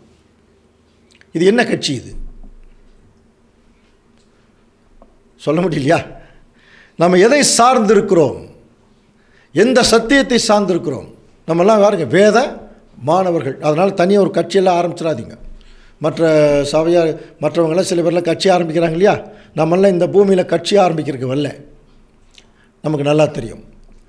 ஆனாலும் நம்ம வந்து தேவனுடைய ஒரு ஐக்கியத்துக்குள்ளே நம்ம இருக்கிறோம். இது ஒரு வேத மாணவர்கள் அப்படின்னு சொல்லக்கூடிய ஒரு ஐக்கியம் இல்லையா? அப்போ இந்த வேத மாணவர்களுக்கென்றே ஒரு விஷயம் இருக்குது பாருங்கள், ஒரு ஐடென்டிஃபிகேஷன். அந்த ஐடென்டிஃபிகேஷன், அந்த துண்டு போட்டு வர்றாங்க இல்லையா, அதுதான் அந்த ஐடென்டிஃபிகேஷன். அப்படின்னா நமக்கு என்ன ஐடென்டிஃபிகேஷன்? நம்மளை பார்த்தோன்னே இவங்க பைபிள் ஸ்டூடெண்ட்ஸ் தான் அல்லது இவங்க தேவனுடைய சத்தியத்தில் இருக்கிறவங்க அப்படிங்கிறதுக்கு என்ன ஐடென்டிஃபிகேஷன் சொல்லுங்கள் பார்க்கலாம். தலையிலிருந்து கால் வரைக்கும் நம்ம நடந்து கொள்கிற முறை, காட்டக்கூடிய அன்பு, சகிக்கக்கூடிய சகிப்புத்தன்மை, சாந்த குணம், புரியுதுங்களா? உலக பிரகாரமாக அதிகமாக நம்ம இங்கே பூமியில் ஏதாவது பேசிட்டு இருந்தோம்னா we are not Bible students. புரியுதுங்களா? ஒரு இடத்துக்கு போகிறோம், அங்கே போனோடனே நமக்கு என்ன வேலையோ அதை மட்டும்தான் பேசணும். நல்லா புரிஞ்சுங்க. கன்வென்ஷனுக்கு போனால் கன்வென்ஷனுடைய காரியங்கள் சத்தியத்தை குறித்து பேசணும் இல்லையா? அதை தவிர்த்து வேறு எதாவது பேசிடக்கூடாது. ஒரு சகோதரர் வீட்டுக்கு போகிறோமா, சகோதரர் வீட்டுக்கு போனால் சகோதரருடைய அன்பு, ஐக்கியம், அதில் ஏற்படக்கூடிய அநேக விதமான காரியங்கள், வேத வசனத்தினுடைய அனுசரிப்பு, எல்லாத்தையும் அதை குறித்து தான் பேசணும். வேறு எதை குறித்து அதிகமாக பேசக்கூடாது. அப்படி நம்ம எதை பேசுகிறோமோ அதை நாம் அதிகம் சிந்திக்கிறோம் என்று பொருள். கவனிங்க, தயவு செய்து கவனிக்கலாம். எந்த இடத்துக்கு போனாலும் நம்ம எதை பேசுகிறோமோ அதை குறித்து தான் நம்ம சிந்திக்கிறோம்னு அர்த்தம். இன்றைக்கி நிறைய பேர் என்ன பண்ணுறாங்க தெரியுங்களா, சத்தியத்தை அறிஞ்சுக்கிறாங்க, நிறைய டிவி பார்க்குறாங்க. டிவி பார்த்துட்டு டிவியில் சினிமாவில் சொல்கிற வார்த்தைகளை இங்கே பயன்படுத்துகிறாங்க. அசுத்தம். நல்லா புரிஞ்சுக்கலாம். அங்கே பயன்படுத்துகிற வார்த்தைகளை இங்கே பயன்படுத்துகிறாங்க. அது வந்து ஏற்கனவே அந்த ஸ்பீக்கர் ஸ்ட்ரெயினியில் கூட இதை குறித்து பேசணும். எந்த சந்தர்ப்பத்திலையும் உலகத்தினுடைய அந்த காரியங்கள் நம்முடைய இருதயத்துக்குள்ளே வந்துடவே கூடாது. அன்புக்குரிய சகோதர சகோதரர்களே கவனிக்கலாம். ஏன் தெரியுமா, நாம் மேதமானவர்கள்னால் அதுக்கு ஒரு ஐடென்டிஃபிகேஷன் இருக்குது. நம்ம இப்படி தாங்க இருக்கணும். நமக்குன்ற ஒரு ஒழுங்கு இருக்குது, அந்த ஒழுங்குக்குள்ளே தான் இருக்கணும், அவ்வளோதான். நான் தவறேன், நான் தப்பு அப்படின்னு போயிடணும் இல்லையா? நான் தப்புன்ட்டு போயிடணும். அதே சமயத்தில் நான் சரியாகணுன்ட்டு போயிடணும். எந்த சந்தர்ப்பத்திலையும் நம்ம செய்யக்கூடியதை சரின்னு என்ன பண்ணிடக்கூடாது. தேவனுக்கு சித்தமில்லாதையோ பிரியமில்லாதையோ நம்ம செய்துட்டு இதை சரி நம்ம வாதாடிடவே கூடாது. ஒவ்வொரு சத்தியத்திலையும் இது வந்துட்டே தான் இருக்கும். நல்லா புரிஞ்சுக்கலாம். அப்போது நமக்குன்னு ஒரு ஐடென்டிஃபிகேஷன். தேவன் நமக்கு பரிசுத்தாவியை முத்திரையிட்டிருக்கிறாருனாலே அப்போ அந்த பரிசுத்தாவிக்குரிய கேரக்டர் தானே ஐடென்டிஃபிகேஷன். சாந்தமுள்ள ஆவி, பலமும் அன்பும் தெளிந்த புத்தியுள்ள ஆவி, அதான் நம்மக்கிட்ட இருக்கணும். அதுதான் நம்மளை வழி நடத்தணும் இல்லையா? அதுதான் நம்முடைய ஐடென்டிஃபிகேஷன். இப்போ அன்புக்குரிய சகோதர சகோதரர்களே, இப்போ நம்ம முத்திரை வாங்கியாச்சு. இனி என்ன செய்யணும்? தேர்தல் பிரச்சாரம் ரொம்ப ரொம்ப ரொம்ப முக்கியம். நீங்களே சொல்லுங்கள், ஒருத்தர் போய் டெபாசிட் எல்லாம் கட்டிட்டு அந்த சர்டிஃபிகேட்டை வாங்கிட்டு வீட்டில் தூங்குவாங்களா? அப்படி தூங்குனா அவங்க எவ்வளோ பெரிய முட்டாள்னு யோசனை பண்ணி பாருங்கள். தூங்குவாங்களா? அப்படின்னா புரியுதா? எலெக்ஷன் சர்டிஃபிகேட் வாங்கிட்டோம், இனி என்ன பண்ணோம்? தேர்தல் பிரச்சாரத்துக்கு போகணுங்க. இன்றைக்கி யோசனை பண்ணி பார்க்கலாம். நம்ம கண்ணு முன்னாடி இந்த உதாரணம் பார்க்குறோம் பார்த்தீங்களா? யார் தேர்தலில் நிற்கிறாங்களோ அவங்க சின்னவங்க பெரியவங்க படிப்பாடிகள் எதை பற்றி அவங்க கவலை இல்லை. என்ன செய்கிறாங்கன்னா நைட்டும் பகலும் அவங்க பிரச்சாரத்துக்கு போகிறாங்க. எத்தனை அதிகமான மக்களை சந்திக்கிறாங்களோ அத்தனை அதிகமான ஓட்டு கிடைக்கும். ஏன்னா அதிகமான ஓட்டு வச்சு தானே ஜெயிக்கிறாங்க. இப்போ நம்ம ஒரு கேள்வி ஒன்று இருக்குது அன்புக்குரிய சோழர்களே. இப்போ நம்ம பிரச்சாரத்துக்கு போனோம், யார்கிட்ட போய் ஓட்டு கேட்குறது சொல்லுங்கள்? அல்லது யாருக்கிட்ட இருந்து ஓட்டு விழுந்தா நம்ம ஜெயிக்கலாம்? மக்கள்கிட்டயா, ஜனங்கிட்டியா? நீங்கள் போய் பாருங்க, சபையிலேயே போய் ஒரு நன்மை செஞ்சு பாருங்க. நிறைய சகோதரர்களுக்கு ஆறுதலாக இருந்து பாருங்க. கண்ணு முன்னாடி நம்மளை திட்டுவாங்க, கண்ணு முன்னாடி நம்மளை கேவலமாக பேசுவாங்க. இதுதான் நம்மக்கிட்ட. இப்போ எங்கே போய் மக்கள்கிட்ட ஓட்டு வாங்கிறது இல்லையா? எந்த மக்கள்கிட்டையும் நம்ம ஓட்டு வாங்க வேண்டிய அவசியமே இல்லை அன்புக்குரிய சகோதர சகோதரி. ஆனால் இன்றைக்கி இருக்கக்கூடிய சாதாரண தேர்தல் என்பது அதிகபட்ச ஜனங்களை சந்திக்கணும், அதிகபட்ச ஓட்டுகளை வாங்கணும். அதுக்கு என்ன செய்கிறாங்க? நேலங்காலம் பார்க்காம, ப்ரெஸ்டீஜ் பார்க்காம இல்லையா? ஒரு சின்ன குழந்தை கிட்ட கூட போய் கீழே காலில் விழுகுறான், வயசானவங்க காலில் விழுந்து ஓட்டு கேட்குறாங்க இல்லையா? காரணம் என்ன? அவங்களுடைய ஒரே நோக்கம் அதிகமான ஓட்டு கிடைக்கணும். ரொம்ப தூரத்தில் ஒருத்தர் இருக்கிறாருங்க அப்படின்னா ஒருத்தர் தாங்க வேண்டாம் அப்படின்னு சொல்கிறது இல்லை. இல்லை ஒரு ஓட்டு, அதுக்காக என்ன செய்கிறாங்க? கொஞ்சம் தூரம் நடந்து போய் அந்த ஒரு ஓட்டுக்காக கும்பிடு போட்டு என்ன செய்கிறாங்க? அந்த ஓட்டை வாங்க முடியுமா? பார்க்குறாங்க இல்லையா? அப்படின்னா அன்புக்குரிய சகோதர சகோதரி, இப்போ நம்ம தேர்தல் பிரச்சாரம் அது அந்த டைம் கேப் என்ன தெரியுமா? என்றைக்கு நம்ம டெபாசிட் வாங்கினோமோ, அதாவது டெபாசிட் கொடுத்தோமோ, என்றைக்கு நம்ம தேவனுக்கு ஜீவபலியை ஒப்பு கொடுத்தோமோ அன்னையிலிருந்து தேர்தல் நாள், அதுதாங்க நம்முடைய மரண நாள். எலெக்ஷன் ஷூர், உறுதி பண்ணக்கூடிய நாள். முடிவு பரியந்தம் நிலை நிற்பவன் ரட்சிக்கப்படுவான் படிச்சிருக்கோம் இல்லையா? நம்முடைய ஞானஸ்தானத்திலிருந்து நம்முடைய மறுரூபம் வரைக்கும், இன்னைக்கெல்லாம் இருக்கக்கூடிய காலம் அதுதான். மரணம் வரைக்கும் சொல்கிறத விட மரணம் அடைந்தால் மறுரூபம், அந்த மாதிரி அது வரைக்கும் நாம் இருக்கக்கூடிய காலப்பகுதி. இப்போ இங்கே யார்கிட்ட ஓட்டு கேட்கலாம் சொல்லுங்கள்? அதிகமான ஓட்டு வேணும், யார்கிட்ட கேட்கலாம்? மக்கள்கிட்டயா? இந்த டிவைன் எலெக்ஷனை பொறுத்த வரைக்கும் மக்கள்கிட்ட ஓட்டு வாங்கினா ஜெயிக்க முடியாதுங்க. குரூப் சேர்த்துனால ஜெயிக்க முடியாது.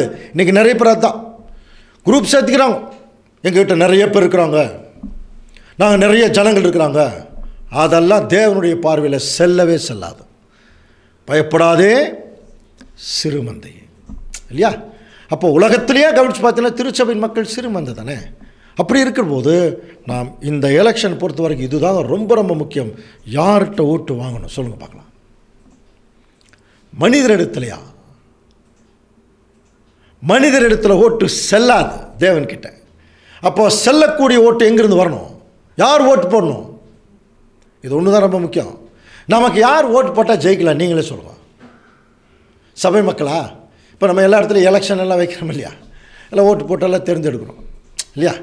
அந்த மாதிரியா? நமக்கு யார் ஓட்டு போடணும்னா அப்பா மேலிருந்து ஓட்டு விழுகணுங்க. யார் ப்ரப்போஸ் பண்ணுறாங்களோ அவங்க தான் ஓட்டு போடணும். இந்த எலெக்ஷன் அப்படி தான். தேவன் தான் நம்முடைய அழைப்பையும் தெரிந்து கொள்வதையும் உறுதி பண்ணணும். அப்படின்னா நம்ம யார்கிட்ட ஓட்டு வாங்கணும்? இப்போ தேவன்கிட்ட. கலாத்தியரில் கூட ஒரு வசனம் படிக்கிறோம் இல்லையா? நான் மனிதரையா தேவனையா யாரை நாடி போதிக்கிறேன்? நான் இன்னும் மனுஷரை பிரியப்படுத்துகிறவனாக இருந்தால் நான் தேவனுடைய ஊழியக்காரன் அல்லவே. தேவனை திருப்திப்படுத்தணும், அவரை சந்தோஷப்படுத்தணும், அவரை உற்சாகப்படுத்தணும். நல்லா புரிஞ்சுக்கலாம். ஜனங்கள் எப்படி சந்தோஷப்படுத்தினா அவங்களுடைய காரியங்களை பூர்த்தி பண்ணும்போது தான் என்ன செய்வாங்க? ஓட்டு போடுவாங்க, சந்தோஷப்படுத்துவாங்க. அவங்க விரும்புகிற மாதிரி நம்ம போகணும், அவங்க விரும்புகிற மாதிரி பேசணும், அவருடைய தேவைக்கு என்ன செய்யணுமோ அதை செய்யணும். அதுதானே எலெக்ஷனு. அதே மாதிரி தான் நம்ம இன்னைக்கு யாருடைய விருப்பத்துக்கு இங்கே வந்திருக்கிறோம்? நம்முடைய ஆண்டவர் இயேசு கிறிஸ்துவே இந்த பூமியில் என்ன சொன்னார்னா, என் சித்தத்தின்படி அல்ல, என் பிதாவின் சித்தத்தின்படி செய்யத்தான் வந்திருக்கேன்.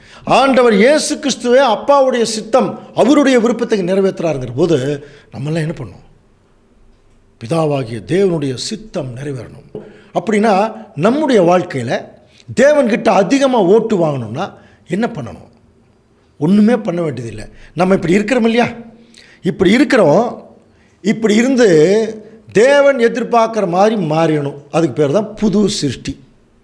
இப்போ நம்ம எப்படி தெரியுமா இருக்கோம்? பழைய சிருஷ்டிக்குள்ளே புது சிருஷ்டியாக இருக்கிறோம், புதிய சிருஷ்டிக்குள்ளே பழைய சிருஷ்டியாக இருக்கிறோம். இன்னும் முழு புது சிருஷ்டியாக மாறல. புது சிருஷ்டி என்பது என்ன தெரியுங்களா? தெய்வீக தன்மையுடைய ஜனங்கள், அவங்க தான் புது சிருஷ்டி. ஏன்னா பிதாவாகிய தேவன் த டிவைன் நேச்சரில் இருக்கார். ஆண்டவர் இயேசு கிறிஸ்து தெய்வீகத்தன்மையில் இருக்கார்.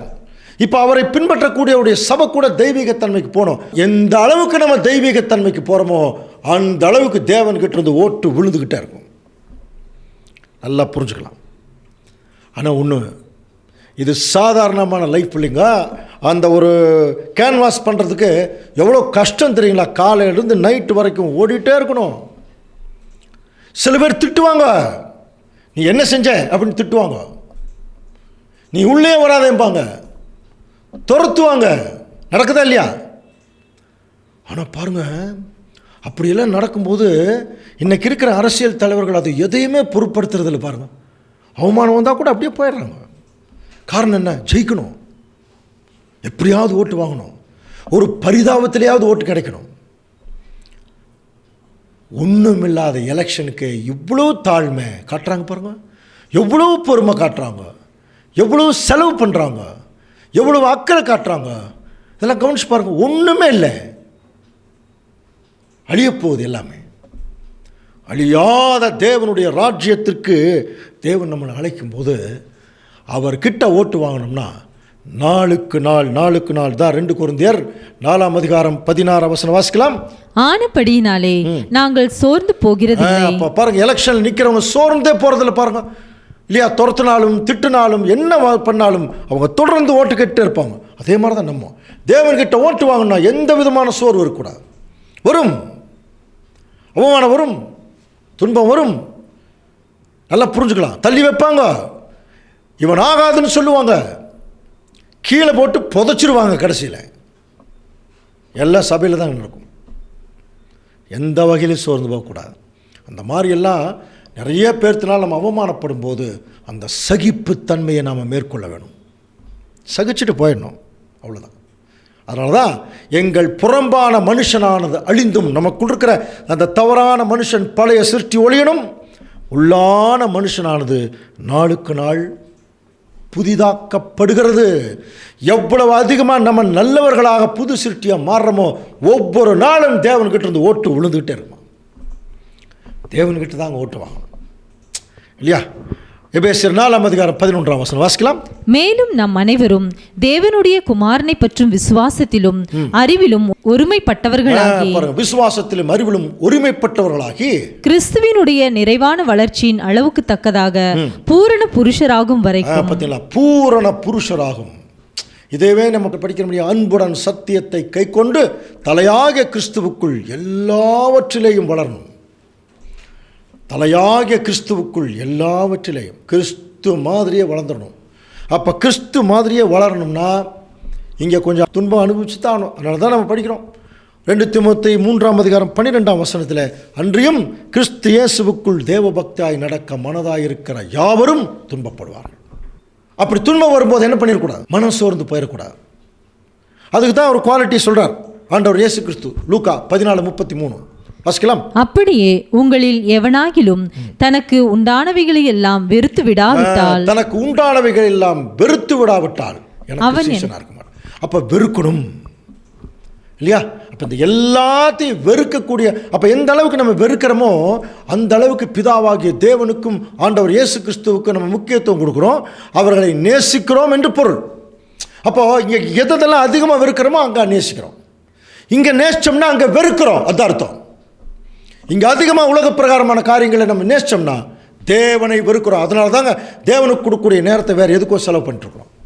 தேவனுக்கு கொடுக்கக்கூடிய பணத்தை, தேவனுக்கு கொடுக்கக்கூடிய காலத்தை, அவருக்காக செலவு பண்ணக்கூடிய தாளந்துகளை எங்கேயோ கொண்டு போய் செலவு பண்ணிட்டுருப்போம். அப்சல்யூட் வெறுக்கிறது தான் காரணம். 2 தான், ஒன்றை நேசிக்கணும், ஒன்று வெறுக்கணும். இங்கே வெறுத்தா அங்கே நேசிப்போம், அங்கே வெறுத்தா இங்கே நேசிப்போம்.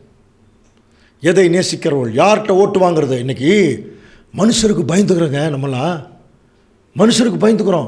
இவங்க தப்பாக நினச்சிக்குவாங்களோ, இவங்க நம்மளை ஏதாவது சொல்லிடுவாங்களோ, அவங்க சொல்லிடுவாங்க. இவங்ககிட்ட ஓட்டு, மனுஷர்கிட்ட ஓட்டு வாங்க, செல்லாத ஓட்டு. எந்த மனுஷனும் கைவிட்டுருவாங்க. நம்முடைய பூமியில் நம்முடைய சொந்த பந்தங்கள் ரொம்ப நெருக்கமாக இருக்கிற மாதிரி இருப்பாங்க. ஒரு சூழ்நிலை வரும், நல்லா தெரிஞ்சுங்க, அப்படியே கைவிட்டு போவாங்க. சகோதரனே கைவிட்டு போகிறாங்க. அத்தனை சத்தியத்தில் இருக்கிறவங்க யோசனை பண்ணி பாருங்கள். சகோதரனே கைவிடும்போது சுற்றி இருக்கிற நண்பர்கள் கைவிட்டுருவாங்க இல்லையா? நண்பர்களோட நட்பு பெருசு எல்லாம் சொல்கிறாங்க. அதெல்லாம் ஒரு சூழ்நிலை வரணும் அன்புக்குரிய சகோதரனே. ஒரு சூழ்நிலை வரும்போது தான் அங்கே தெரியும் நம்முடைய சுய ரூபம். ஆனால் தேவன் மேலிருந்து பார்க்குறாரு, சொல்லிட்டார், இங்கே வெறுத்துருங்க, யாரையும் அதிகமாக நேசிச்சிடாதீங்க. நேசிச்சிங்கன்னா என்னுடைய வேலையை கரெக்டாக செய்ய முடியாது. அப்படி வெறுத்தவர் தாங்க பவுல். அவருடைய கேரக்டரில் சபைகளை சம்பாரிச்சாருங்க, சபைகளை சம்பாரிச்சார். அவர் நினச்சிருந்தா ஐரோப்பா கண்டத்தையே வளைச்சி போட்டிருப்பார். அவருக்கு பயங்கரமான பேச்சு திறமை, அறிவு, எவ்வளோ பெரிய டேலண்டட் பர்சன், புரியுதுங்களா? ஆனால் இயேசு கிறிஸ்துவை ஆதாயப்படுத்துவதற்கு அதை எதற்கு பயன்படுத்தணுமோ அதுக்கு மட்டும்தான் பயன்படுத்தினார். அவர் நினச்சிருந்தா அந்த ராஜா இவருக்கு பெரிய பணக்காரன்னு சொல்லிட்டு காசு கேட்குறான், கேன்வாஸ் பண்ணுறான். இவர் நினச்சிருந்தா காசு கொடுத்துட்டு ஈஸியாக வெளியே வந்திருக்கலாம். ஒரு நாள் முடியாதா? பெரிய பணக்காரர், தர்சு பட்டணத்து யூதன், படிச்சிருக்கோம் இல்லையா? அன்புக்குரிய சகோதர சொல்லி எல்லாவற்றையும் வெறுத்தாருங்க பவுல். அதனால தான் அவர் சொன்ன வார்த்தை பாருங்கள், நல்ல போராட்டத்தை போராடினேன், நல்லா கேன்வாஸ் பண்ணிட்டேன். அப்பா கிட்டேருந்து எனக்கு நிறைய ஓட்டு கிடைக்கும். யாராவது தைரியமாக சொல்லுங்க பார்க்கலாம். அப்பா கிட்டேருந்து அப்ரிஷியேஷன் எனக்கு கிடைக்கும். அவருடைய விருப்பத்துக்கு நான் நடந்திருக்கேன், அவர் எனக்கு நிறைய ஓட்டு போடுவார். பவுல் சொல்கிறார் பாருங்க, நல்ல போராட்டத்தை போராடினேன், ஓட்டத்தை முடித்தேன், விசுவாசத்தை காத்து கொண்டேன். அன்புக்குரிய சகோதரனே, நமக்கு அதே தான். ரொம்ப நாள் இல்லைங்க கேன்வாஸ் பண்ணுறதுக்கு. பரப்புரை, தேர்தல் பரப்புரையின் நடுவில் இருந்துட்டுருக்குறோம். தூங்கிறாதீங்க, நைட்டும் பகலும் எழுந்திரிச்சு ஓடுங்க. யாருக்காவது சகோதர கஷ்டம் இருக்கா போய் உதவி செய்யுங்க. யாருக்காவது சத்தியம் சொல்லணுமா போங்க. நேரங்காலம் பார்த்துறாதீங்க, தூக்கம் பார்த்துறாதீங்க. அது அர்த்தம். ஏன்னா நீங்கள் எதில் இருக்கீங்க? கண்டெஸ்ட் பண்ணியாச்சு, சர்டிஃபிகேட் கையில் வாங்கிட்டு தூங்கிட்டு உலக பிரகாரமாக போயிட்டு இருந்தோம்னா தூங்குறதா தான் அர்த்தம். முதல்ல என்ன செய்யணும்? நம்மளை சுற்றியில் இருக்கிறவங்களுக்கு எப்படியா இந்த சத்தியம் போய் சேர்றதுக்கு என்ன வழி? முயற்சி பண்ணுங்க. முடியலையா விட்டுருங்க, வேறு பக்கம் போங்க. ஒரு பட்டணத்தில் உங்களை சேர்த்து கொள்ளினா இன்னொரு பட்டணத்துக்கு போங்க. அதை குறித்து எந்த முயற்சியும் இல்லாமல் ஓட்டே கேட்காம ஒருத்தர் உட்காந்துருந்தா எப்படிங்க ஜெயிக்க முடியும்? டெபாசிட் கூட வாங்க முடியாது. இன்றைக்கி நிறைய பேர் அப்படித்தாங்க ஞானஸ்தானம் எடுத்துகிட்டு நிறைய வருஷங்கள் தங்களுடைய வருஷங்களே வீணடிச்சிட்டாங்க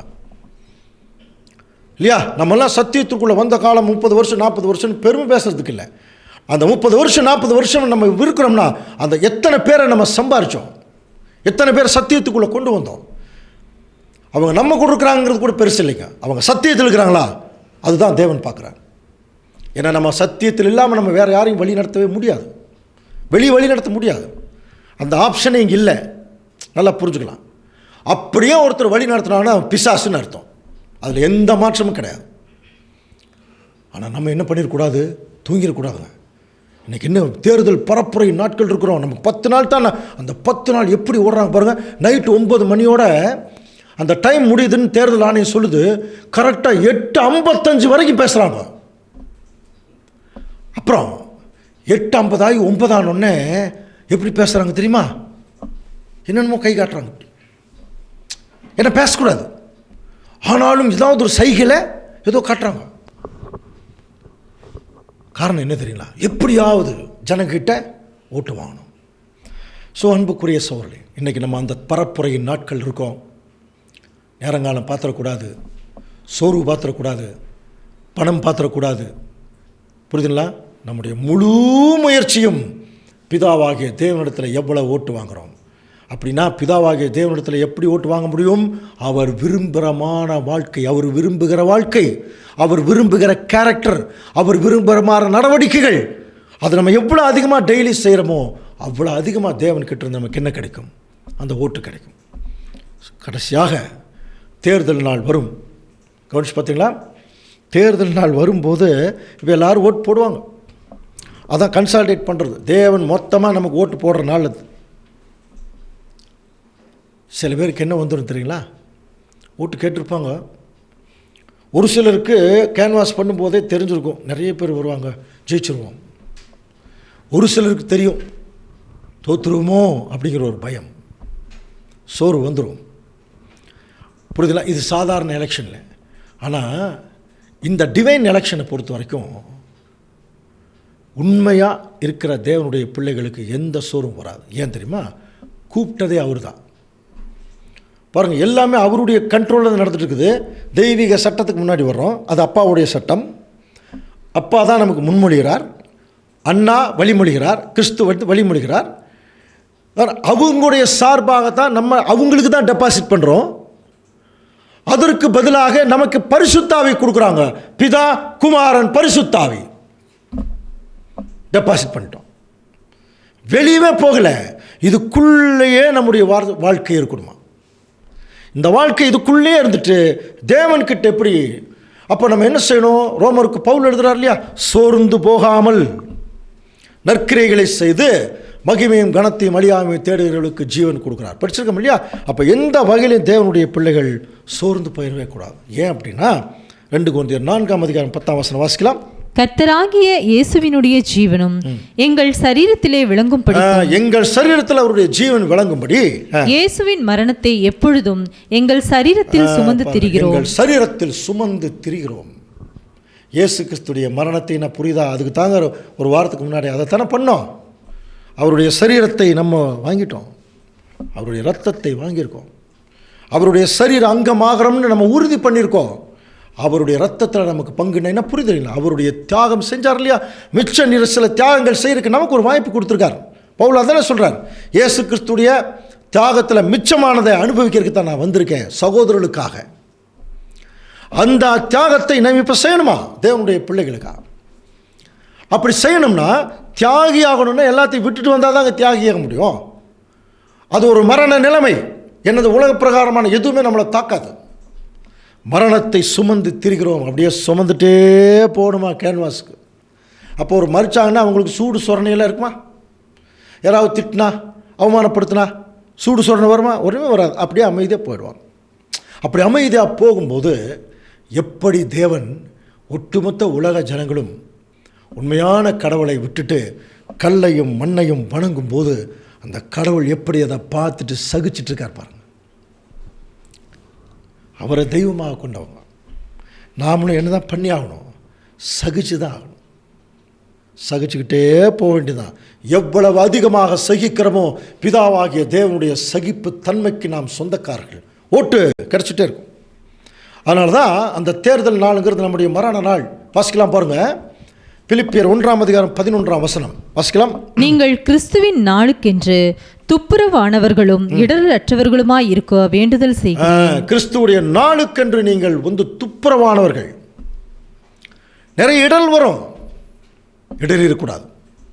அதுக்கும் நமக்கு நிறைய வாய்ப்பு கொடுக்குறாரு தேவன், நல்லா புரிஞ்சுக்கலாம் இல்லையா. ஓட்டு கேட்குறவங்க நிறைய பேர், அவர் தனியாகவே போகிறார், கூட நிறைய பேர் போகிறாங்க இல்லையா. எதுக்கு? சப்போர்ட். அந்த மாதிரி தேவன் நமக்கு பரிசுத்தாவி மட்டும் கொடுக்கலைங்க. நம்ம 91 சங்கீதம் படிச்சிருக்கோம் இல்லையா, உன் பாதம் கல்லில் இடராதபடிக்கு தேவதூதர்கள் உன்னை ஏந்தி கொண்டு போவார்கள் அப்படின்னா புரியுதா.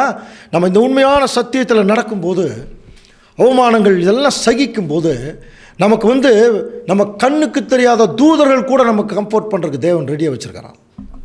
அவங்களும் தேவனுடைய குடும்பம். இப்போ எல்லாமே உள்ளுக்குள்ளே தான் நடந்துகிட்ருக்கு. இதை உணர்ந்தவர் தான் பவுல். நிறைய கேன்வாஸ் பண்ணார், புது சிருஷ்டிகளை உருவாக்குறார், அவரும் புது சிருஷ்டியானார். அதனால தான் என்ன சொல்லி முடிக்கிறார், இது முதல் நீதியின் கிரீடம் எனக்காக. இதுக்கு முன்னாடி வசனம் படிச்சோம் இல்லையா, நல்ல போராட்டத்தை போராடினேன், நீதியின் கிரீடம் எனக்காக வைக்கப்பட்டிருக்கிறது, நீதியுள்ள நியாயாதிபதியாகிய கர்த்தர் அந்நாளிலே அது எனக்கு தந்தருளுவார். அந்நாள், அந்த நாளில் தான் இப்போ இருக்கிறோம்.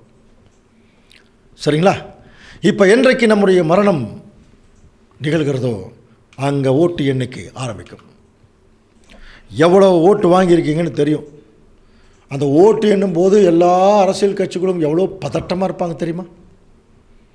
நாம் ஜெயிச்சோமா தோத்தமா, அதே மாதிரி தாங்க நாம் இப்போ நிற்கிறோமா. 2 கொரிந்தியர் 5:10 வாசிக்கலாம்.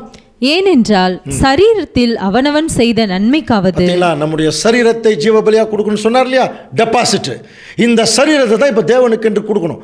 சரீரத்தில் அவனவன் செய்த நன்மைக்காவது தீமைக்காவது தக்க பலனை அடையும் படிக்கு நாம் எல்லாரும் கிறிஸ்துவின் நியாயஸ்தானத்திற்கு முன்பாக வெளிப்பட வேண்டும். பாருங்க, ரொம்ப முக்கியமான வார்த்தை.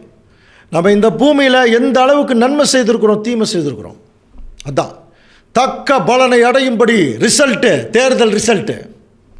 நாம் எல்லாரும் கிறிஸ்துவின் நியாயாசனத்திற்கு முன்பாக வெளிப்பட வேண்டும். அதுதாங்க தேர்தல் அலுவலர் தான் அதை முடிவு பண்ணுவாரா. we should stand before the tribunal of Christ என்று இருக்கும் ஆங்கிலத்தில். நியாயாசனம், அதுக்கு முன்னாடி போய் நிற்கணும். ஜெயிச்சிட்டோமா தோத்துட்டோமான்னு அது நியாயாசனம் தான் சொல்லுமா, தேர்தல் அலுவலர் தான் சொல்லுவார். அந்த கமெண்ட்மெண்ட்ஸ் தான் சொல்லும். இந்த கட்டளையின்படி நம்ம ஜீவித்திருக்கிறோமா டிக்ளேர் பண்ணுமா, டிக்ளரேஷன் ஆஃப் தேர்தல். அப்போ தாங்க தெரியும் யார் ஜெயிச்சாங்க யார் தோத்தாங்க. இன்றைக்கி எல்லா கட்சிகளும் நாங்கள் ஜெயிச்சிருவோம்னு சொல்கிறாங்க இல்லையா. அந்த மாதிரி இன்றைக்கி நம்மளால் என்ன சொல்லிருக்கோம், நாங்கள் பரிசுத்தவான்கள், நாங்கள் மட்டும்தான் பரிசுத்தவான்கள், மற்றவங்களாம் அசுத்தவான்கள், நாங்கள்லாம் சத்தியத்தில் ரொம்ப தெளிவாக இருக்கிறோம். அந்த பெருமையை வந்துடக்கூடாது தேவனுடைய பிள்ளைகளுக்கு. ஏன்னா நம்ம தகுதி இல்லாமல் தானே கூப்பிட்ருக்கார் இல்லையா. நாங்கள் தான் எல்லாத்துக்கும் பரிசுத்தவான்கள் யாரும் சொல்லிடக்கூடாது. மற்ற சபையினரை அவமதிச்சிடக்கூடாது. கவனிங்க, இன்றைக்கி நடக்குது. ஒரு சபையார் மற்ற சபையாரை கவனிக்கிறது இல்லைங்க, மதிக்கிறது இல்லை. எச்சரிப்பு தேவனுடைய பிள்ளைகளுக்கு. எல்லாருமே கிறிஸ்துவுடைய சரீர அங்கம், ஞாபகத்தில் வச்சுங்க. எல்லாருமே சபையினுடைய அங்கம் நினைக்கிறது தேவன். அதே எண்ணம் நமக்கு இருக்கணும். நம்ம சபை தான் பெருசு அப்படின்னு நினச்சக்கூடாது. இதே சத்தியத்தில் இருக்கிற மற்ற சகோதரர்கள் மற்ற சபையாரை மதித்து பழகணும், கனப்படுத்தி பழகணும். புரியுதுங்களா. ஓட்டு வாங்க முடியாது இல்லைன்னா தேவன்கிட்ட, ஏன்னா அவங்களையும் தேவன் தான் அங்கே கூப்பிட்டுருக்கார். அவங்க பாவிகள், நம்ம பரிசுத்தவானா அல்ல. எல்லாருமே பாவிகள் தேவனுடைய பார்வையில். நீதிமான்களா இல்லையே. நம்மெல்லாம் இரக்கத்திற்காக கெஞ்சி நிற்கிறோம். அன்புக்குரிய சகோதரர்களே, ஓட்டு வாங்கணும்னா பிதாவாகிய தேவனுடைய மைண்டில் இருக்கணும். அவர் மாதிரி சிந்திக்கணும், அவர் மாதிரி இரக்கம் பாராட்டணும், அவர் மாதிரி எல்லாரிடத்துலையும் அன்பு செலுத்தணும், அவர் மாதிரி விட்டு கொடுக்கணும். கிறிஸ்துவ அதானே செஞ்சார். அப்போது தேர்தல் நாள் தாங்க முடிவு பண்ணோம். நம்ம எல்லாருமே எல்லாம் ஜெயிச்சிட்டோம்னு சொல்ல முடியுமா? ஓட்டத்தை முடித்தேன் நம்மளால் யாராவது சொல்ல முடியுமா? பவுல் மாதிரி சில பேர் இன்னும் ஓட்டத்தை ஆரம்பிக்கவே இல்லை. ஓட்டத்தை ஆரம்பித்தேன்னு சொன்னால் அது வசனமே இல்லை, ஓட்டத்தை முடித்தேன்னு தான் வசனம் இல்லையா. அப்போ தேவனுடைய பிள்ளைகள் இந்த தேர்தல் நாள் முடியும் போது நம்முடைய மரண நாளில் தாங்க தேவன் நம்மளை டிசைட் பண்ணுறாரு. அதுக்கு முன்னாடி நாமளே என்ன பண்ணிடக்கூடாது, நாம் எல்லாம் மனவாட்டி ஆகிட்டோம், அல்லது ஒரு சிலர் இவங்களை பார்த்து இவங்க திரள் கூட்டம்ங்கிறது பாருங்க, ஒரு மெச்சூரிட்டி இல்லாத காரியங்கள். இவங்க திரள் கூட்டம் தான், இவங்க மனவாட்டி ஆகிறதுக்கு வாய்ப்பு இல்லை. அந்த மாதிரி தேவன் எல்லாரையும் மனவாட்டியாக தான் கூப்பிட்ருக்காரு. அது அவர் டிசைட் பண்ணும். அதனால தான் இந்த வித்தியாசம். இன்றைக்கி நிறைய பேர் நாங்கள் செய்கிறோம் நம்ம சொல்லலாம். நாங்கள் தான் உண்மையான ஊழியத்தை பண்ணுறோம்னு சொல்லலாம், நாங்கள் தான் உண்மையான சத்தியத்தை சொல்லணும்னு சொல்லலாம். டிசைட் எப்போ தெரியுமா நடக்கும்? வாசிக்கலாம் பாருங்கள். மல்கியா 3:17. என் சம்பத்தை நான் சேர்க்கும் நாளிலே அவர்கள் என்னுடையவர்களாய் இருப்பார்கள். என் சம்பத்தை, இது தனி சப்ஜெக்டே நமக்கு படிச்சிருக்கோம். என் சம்பத்து ஜுவல்ஸுங்கிறார் அவருடைய பிள்ளைகளை. சேர்க்கும் நாளிலே அவர்கள் என்னுடையவர்களாக இருப்பாங்க. அப்போ அவர் சம்பத்தை சேர்க்கும் நாள் எது? அந்த நாளில் தான் இருக்கிறோம். ஒவ்வொரு சம்பத்தாக அவரோட சேர்ந்துட்டுருக்கு. ஒரு மனுஷன் தனக்கு ஊழியம் செய்கிற குமாரனை கடாட்சிக்கிறது போல அவரை கடாட்சிப்பேன். நீங்கள் யார் கைவிட்டாலும் என் மகனை நான் கடாட்சிப்பேங்கிறார். புரியுதுங்களா? இன்னைக்கு உலகமே நம்மளை கைவிட்டுருமா? சகோதரர் கைவிட்டுருவாங்க, சொந்த பந்தங்கள் கைவிட்டுருவாங்க. நான் என் மகனை கடாட்சிப்பேன். ஏன்னா அவன் என் சொத்து, என் சம்பத்துங்கிறார். அந்த சம்பத்துக்கு ஆங்கிலத்தில் ஜுவல்ஸ் இருக்கு இல்லையா, அவன் தங்கம்னு அர்த்தம். தெய்வீக கேரக்டரில் யார் இந்த பூமியில் நடமாடி கொண்டிருக்கிறார்களோ அவங்க தாங்க அவருடைய சொத்து, என்னுடைய சம்பத்து. நான் பார்த்துக்குவேன், நீ யார் வேணாலும் கைவிடு, நான் பார்த்துக்குவேன். என் மகனை அவனை எந்திரிச்சு உட்கார வைப்பேங்கிறார். எவ்வளோ பெரிய ஆறுதல் பாருங்கள். ஏன் அப்படின்னா, இன்னைக்கு நம்ம உண்மையாக சத்தியத்தில் நடந்தோம்னா நமக்கு நிறைய அவமானங்கள் இருக்குங்க, நிறைய அவமானம். சோர்ந்துருவோம், தனியாக நிற்போம். ஆனால் எங்கே நிற்போம் தெரியுமா? தேவனுடைய கைக்குள்ளே நின்றுருப்போம். சுற்றி ஆயிரக்கணக்கான ஜனங்கள் இருக்கலாம், ஆனால் நம்ம தேவனுடைய கைக்குள்ளே நின்றுட்டுருப்போம். அதான் சொல்கிறார், உன்னை தாங்குவேன், ஏந்துவேன், சுமப்பேன், தப்புவிப்பேன். வசனம் இருக்கு. கடைசியாக என் சம்பத்தை நான் சேர்க்கும்போது தான் யாருன்னு நான் உங்களுக்கு காட்டுவேன். அடுத்த வசனம் பாருங்கள். அப்பொழுது நீங்கள் நீதிமானுக்கும் துன்மார்க்கனுக்கும் தேவனுக்கு ஊழியம் செய்கிறவனுக்கும் அவனுக்கு ஊழியம் செய்யாதவனுக்கு இருக்கக்கூடிய வித்தியாசத்தை அந்த டிக்ளரேஷனில் தான் தெரியும் யார் ஜெயித்தாங்க யார் தோத்தாங்க. ஜெயிக்கிற மாதிரியே இருப்பாங்க, தோற்றுருவாங்க. தோக்கிற மாதிரியே இருப்பாங்க, ஜெயிச்சிருவாங்க. தான் அந்த ஓட்டில் நாங்கள் ஜெயிச்சிருவோம், இந்த ஓட்டில் ஜெயிச்சிருவோம், அதெல்லாம் கணக்கே கிடையாது. ஓட்டு மேலிருந்து வரணும். அன்புக்குரிய சகோதர சகோதரி, எப்போ ஜட்ஜ்மெண்ட்டில் கொண்டு வந்து நம்மளை தேவன் நிற்கிறாரோ அப்போ தாங்க தெரியும் யார் உண்மையான தேவனுடைய பிள்ளைகள், யார் நீதிமான்கள், யார் உண்மையாக தேவனுக்கு ஊழியம் செஞ்சவங்க. அந்த வித்தியாசம் எப்போ தெரியும் தெரியுங்களா? ஓட்டு எண்ணி முடிச்சதுக்கப்புறம் தான் தெரியும். இப்போ நம்ம எதில் இருக்கிறோம்? தேர்தல் பரப்புரையில் இருக்கிறோம். ஒவ்வொருவருக்கும் ஒரு தேர்தல் நாள் வரும். தேர்தல் நாளுக்காகவே நம்ம ஓடிட்டு இருக்கிறோம். நம்முடைய மரண நாள் அதுதான். நான் முழுக வேண்டிய இன்னொரு ஸ்நானம் உண்டு ஆண்டவர் சொன்னார் இல்லையா? அதுதான். மரண பரியந்தம் நிலை நிற்கிறவனே, முடிவு வரையந்தம் நிலை நிற்கிறவனே படிக்கிறோம் இல்லையா? அது வரைக்கும் நம்ம ஓடிட்டுருக்கணும். ஒரு வேளை இந்த டெபாசிட்டு கட்டிட்டு தூங்கிட்டு தேவன்கிட்ட ஓட்டே வாங்காமல் சும்மாவே இருந்துட்டு உலக பிரகாரமான ஆசை இச்சைகள் போக்குவரத்தில் எல்லாம் போயிட்டோம்னு வைங்க, தோற்றுருவோம்.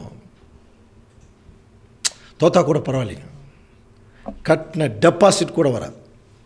இன்றைக்கி அப்படி தான் நிறைய பேருக்கு. படுதோல்வி அடைந்தவர்களுக்கு என்ன வராதுங்க, ஒரு குறிப்பிட்ட ரேஞ்ச் இருக்கு இல்லையா, இந்த ஓட்டு வாங்கினா தான் உங்களுக்கு டெபாசிட் திருப்பி கிடைக்கும் ஓரளவுக்கு. அப்போ அதுக்கு கீழே ஓட்டு வாங்கிட்டாங்கன்னா படுதோல்வின்னு அர்த்தம். அவங்களுக்கு என்ன கிடைக்காது? கட்டின டெபாசிட் கூட கிடைக்காது. இன்றைக்கி நிறைய பேர் அந்த கண்டிஷனில் இருக்கிறோமா? அதனால தான் பவுல் எழுதினார் பாருங்கள், எபிரேயர் 10:25 சபை கூடி வருதலை சிலர் விட்டு விடுகிறது போல நாம் விட்டு விடக்கூடாது. ஒருத்தருக்கு ஒருத்தர் எப்படி இருக்கணுமா?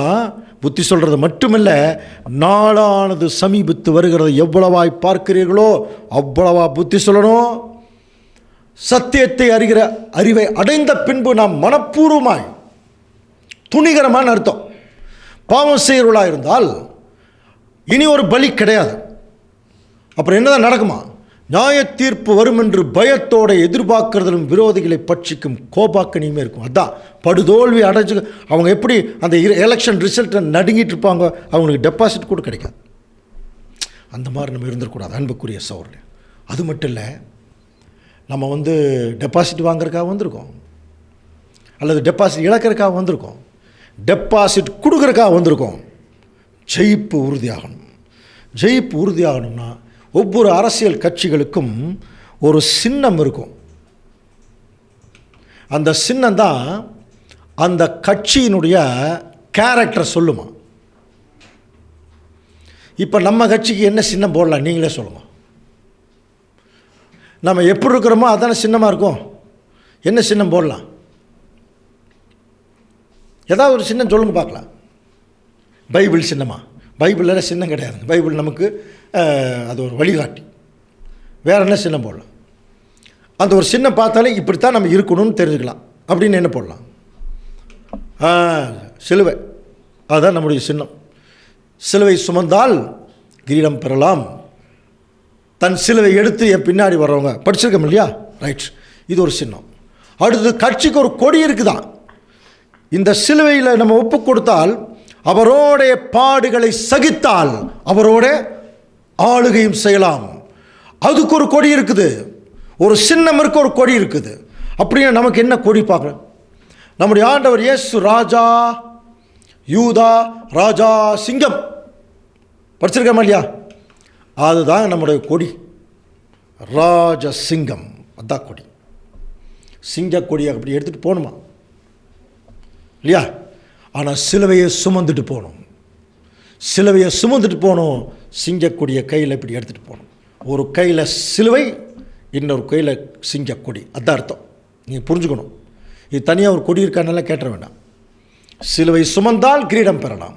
அவருடைய பாடுகளை சகித்தால் அவருடைய ஆளுகை செய்யலாம்.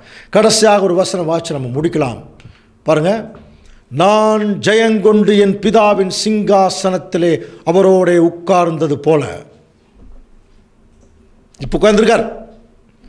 ஜெயங்கொள்ளுகிறவன் எவனோ, எலெக்ஷனில் ஜெயிக்கிறவன் எவனோ, அதிகம் ஓட்டு வாங்குகிறவன் எவனோ, அது அர்த்தம். அவனும் என்னுடைய சிங்காசனத்தில் என்னோட உட்காரும்படி அருள் செய்வேன். அன்புக்குரிய சகோதர சகோதரர்களே, த டிவைன் எலெக்ஷன், தெய்வீக தேர்தல் இப்போ நடந்துட்டுருக்கு.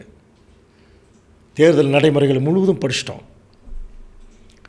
ஒரு விஷயத்தை மட்டும் ஞாபகத்தில் வச்சுக்கலாம். நான் ஜெயங்கொண்டு என் பிதாவின் சிங்காசனத்திலே உட்கார்ந்தது போல. யார் இங்கே ஜெயிக்கிறாங்க? தேவன்கிட்ட அதிகமாக யார் ஓட்டு வாங்குகிறார்களோ, கேட்டு வாங்கிறது இல்லை, ஓட்டு வாங்கணும் இல்லையா? யார் ஓட்டு வாங்குகிறார்களோ அவர்கள் தாங்க ஜெயிக்க முடியும். ஜெயித்தவர்கள் மறுபடியும் பாருங்கள், பிதாவாகிய தேவனுடைய சிங்காசனத்தில் கவனிச்சு பார்த்தீங்களா? தேவன் ப்ரொப்போஸ் பண்ணி, கிறிஸ்து செகண்ட் பண்ணி, போய் டெபாசிட் பண்ணி, அதுக்கப்புறம் அவர்கள் நமக்கு டெபாசிட்டுக்காக ஒரு சர்டிஃபிகேட் கொடுத்து, பரிசுத்தாவி தேவனுடைய பிள்ளைகள் மத்தியிலேயே பரப்புரையில் அவருக்கு பிரியமான வாழ்க்கை எல்லாம் வாழ்ந்ததுக்கப்புறம் அவர்கிட்டே போய் உட்கார்றோம் பாருங்கள். மறுபடியும் பிதாவாகிய தேவன் கிறிஸ்து, இயேசு கிறிஸ்து வந்து ஜெயிச்சு உட்கார்ந்துருக்கார். அவர் பக்கத்தில் உட்கார்றதுக்கான வாய்ப்பு. ஜெயங்கொள்ளுகிறவன் எவனோ அவனை என்னுடைய சிங்காசனத்திலே உட்காரும்படி அருள் செய்வேன். அருள் செய்வதற்கு தேவன் நமக்கு ரொம்ப ஆசையாக இருக்கார். அன்புக்குரிய சகோதர சகோதரர்களே, அதனால் நாம் அனைவரும் இந்த தெய்வீக தேர்தலில் ஜெயிச்சு தேவனுடைய ராஜ குடும்பத்திலே சென்று சேர தேவன் தாமே நமக்கு கிருபை செய்து ஆசீர்வதிப்பாராக. ஆமென். கிறிஸ்துவுக்குள் மிகவும் அன்பாக அழைக்கப்பட்ட அன்புக்குரிய சகோதர சகோதரிகளே, இந்த நாளிலே தேவன் நமக்கு கொடுத்த இந்த விலையேறப்பெற்ற பாடத்தின் வாயிலாக நம்முடைய வாழ்க்கையை நாம் சீர்படுத்தி வாழ்ந்து தேவனுக்கு பிரியமுள்ள பிள்ளைகளாக வாழ தேவன் தாமே கிருபை செய்வாராக. தொடர்ந்து இந்த நாளுக்குரிய நிறைவு ஜெபத்துக்குள்ளாக நாம் கடந்து வருவோம். நம்முடைய அன்பு சகோதரர் நிறைவு ஜெபத்துக்குள்ளாக நம்மை வழிநடத்துவார். ஜெபம் செய்வோம். மகா இரக்கமும் கிருபையும் அன்பும் நிறைந்த எங்கள் அன்பின் பரலோக தந்தையே, இம்மட்டுமாய் நீர் எங்களுக்கு உம்முடைய விலையேறப்பெற்ற சத்தியங்களை தந்தமைக்காய் கோடான கோடி நன்றி செலுத்துகிறோம்ப்பா. தந்தையே, உம்முடைய விலையேறப்பெற்ற சத்தியங்களை கேட்ட நாங்கள் ஒரு காதிலே கேட்டு மறு காதிலே விட்டுவிடாமல் எங்களுடைய இருதய பலகையிலே எழுதி என்னாலும் உமக்கு பிரியமுள்ள பிள்ளைகளாய் ஜீவிக்க தேவரீதாமே உடைய ஞானத்தையும் உடைய பலத்தையும் உடைய பரிசுத்தாவையும் எங்கள் ஒவ்வொருவருக்கும் நிறைவாய் தந்து தொடர்ந்து எங்களை வழிநடத்தும்படி எங்களுடைய ஆண்டவரும் மீட்பரும் மேய்ப்பருமாயிருக்கிற இயேசு கிறிஸ்துவின் இன்ப நாமத்தில் கெஞ்சி மன்றாடுகிறோம் எங்கள் ஜீவனுள்ள பிதாவே. ஆமேன்.